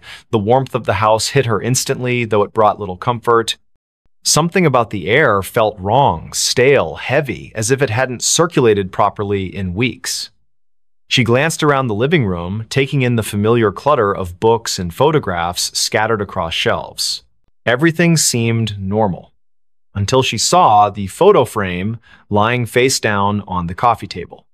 She picked it up cautiously, turning it over. It was a picture of Sophia smiling brightly next to Jackson Cole, her boyfriend or ex-boyfriend, depending on who you asked. Their faces were scratched out violently, gouges cutting through the glass like angry scars. A chill ran down Amelia's spine. This wasn't random vandalism. Someone had done this deliberately, methodically. Before she could process what it meant, another noise caught her attention, a low scraping coming from somewhere deeper in the house. It sounded like nails being dragged along a hard surface, slow and rhythmic, punctuated by pauses that somehow felt more menacing than the sound itself. Amelia swallowed hard, clutching her phone tightly in her hand. She considered calling the police, but what would she say? That she broke into her friend's house because of some creepy noises? They'd think she was crazy. Instead, she moved cautiously toward the hallway, following the sound despite every instinct screaming at her to leave. The hallway was narrow, lined with family portraits that seemed to watch her as she passed. Each frame held a face frozen in time, eyes staring ahead as if waiting for something. At the far end, a door stood slightly ajar, light spilling out from within. The scraping grew louder, closer, and Amelia realized it was coming from behind that door. Her palms were slick with sweat beneath her gloves as she pushed it open just enough to peek inside. What she saw stopped her dead in her tracks. The room was small, cluttered with boxes stacked haphazardly against the walls. In the center sat a chair, and on the chair was Sophia, or at least what remained of her. Her body slumped forward unnaturally, head hanging limp as if her neck couldn't support its weight anymore. Blood pooled beneath the chair, dark and congealed, staining the hardwood floor. But the worst part was her face, or rather, the absence of it. Where Sophia's features should have been, there was only smooth, featureless skin stretched taut over bone. Amelia gagged, stumbling backward as bile rose in her throat. She wanted to scream, to run, but her legs wouldn't obey. Instead, she froze, transfixed by the sight before her. And then, from somewhere behind her, a voice spoke softly, almost kindly. "You shouldn't have come." She spun around, heart hammering wildly, but there was no one there. The hallway was empty, the portraits still staring silently ahead. Yet the voice lingered in her mind, repeating the same phrase over and over. "You shouldn't have come. You shouldn't have come." Amelia backed away, tripping over her own feet as she tried to retrace her steps toward the front door. But the layout of the house seemed different now, distorted somehow. Doors that hadn't been there before appeared in the walls, leading to rooms she didn't recognize. Shadows shifted unnaturally, twisting into shapes that defied logic. She could hear whispers now, too, overlapping voices murmuring in tones too low to understand. Panic set in fully as she realized she was trapped. Every step she took led her deeper into the labyrinthine nightmare of Sophia's home. The air grew colder with each passing moment, frost creeping up the walls and forming intricate patterns on the ceiling. And always, always, the whispers followed her, growing louder and more insistent. Finally, she found herself in a room she didn't remember entering. It was larger than any other space in the house, impossibly so, with walls made entirely of mirrors. Each reflection showed a version of herself, but none of them matched the person standing in the center of the room. Some looked older, gaunt, and hollow-eyed. Others appeared younger, innocent, and terrified. One reflection wasn't even human. It was a twisted, monstrous figure with elongated limbs and a mouth full of jagged teeth. Before she could react, the reflections began to move independently, stepping out of the mirrors and surrounding her. Their movements were jerky, unnatural, and they all spoke in unison, their voices blending into a single cacophony. "You know the secret," they hissed. "You've always known." Amelia shook her head frantically, tears streaming down her face. "I don't know anything," she screamed. But the figures only drew closer, their cold breath brushing against her skin. One of them reached out, its fingers brushing her cheek, and suddenly memories flooded her mind, memories that weren't hers. Images of Sophia, of Jackson, of secrets whispered in the dark, of a nameless thing lurking just beyond the edge of perception, waiting patiently for someone foolish enough to stumble upon it. And then everything went black. When Amelia woke, she was outside again, lying in the snow. The house was gone, replaced by an empty lot surrounded by trees. Her phone buzzed in her pocket, and she fumbled to retrieve it, hoping desperately for some explanation. There was a text message from an unknown number containing only 3 words: "Tell no one." She stared at the screen, her hands shaking uncontrollably. Somewhere in the distance, she heard laughter, soft, childlike, and utterly devoid of joy. The whisper that never opened. It was 3 in the morning when Lucas Bennett first heard the sound. A faint whisper carried by the icy wind that swept through the narrow streets of Los Angeles. The city was unusually quiet for a place that never slept, its usual hum of life replaced by an unsettling stillness. Frost clung to the palm trees lining the sidewalks, their leaves glistening under the dim streetlights. Lucas had been walking home from his late shift at the diner when he noticed it, the whispering that seemed to follow him wherever he went.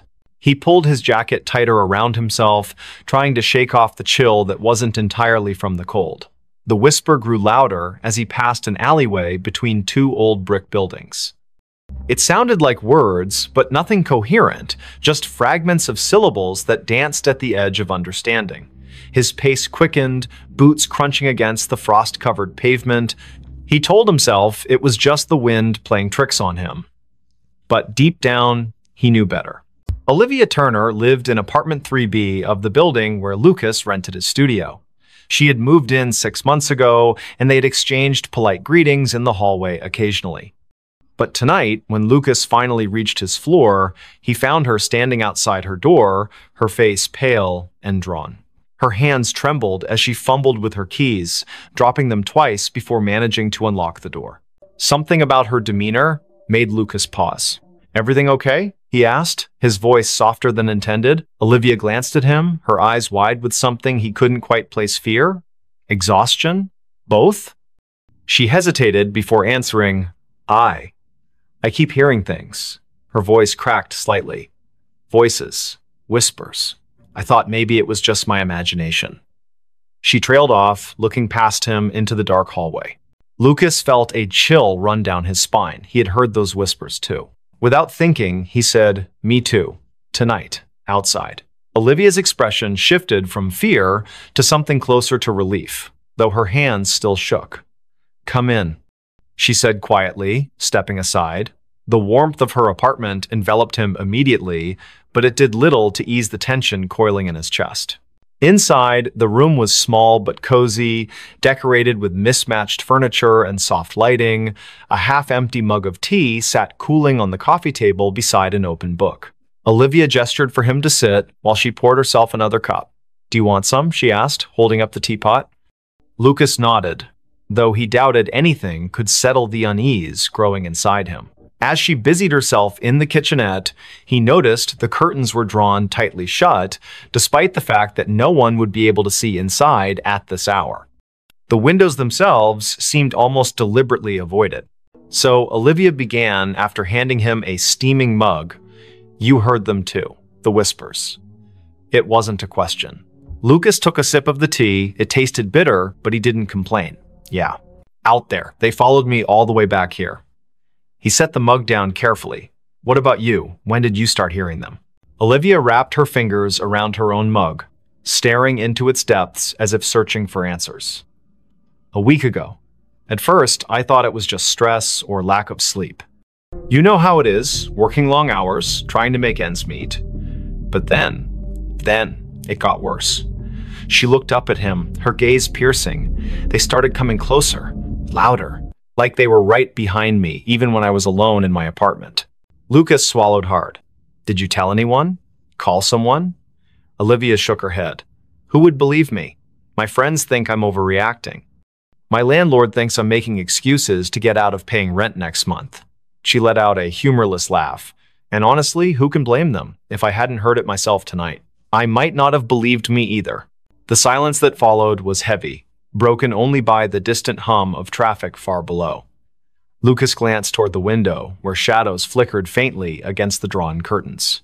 Was it his imagination, or did the air feel colder now? He turned back to Olivia. There has to be an explanation. Maybe it's some kind of electrical interference or, I don't know, plumbing noise? Even as he said it, the words sounded hollow. Neither of them believed it. Olivia leaned forward, lowering her voice. There's something else. Last night, I saw someone or something standing outside my window. Just a figure, barely visible through the frost. It didn't move, just stood there, watching. Her breath hitched. When I went to check, there was no one there. No footprints, nothing. But the feeling, it stayed with me. Like I wasn't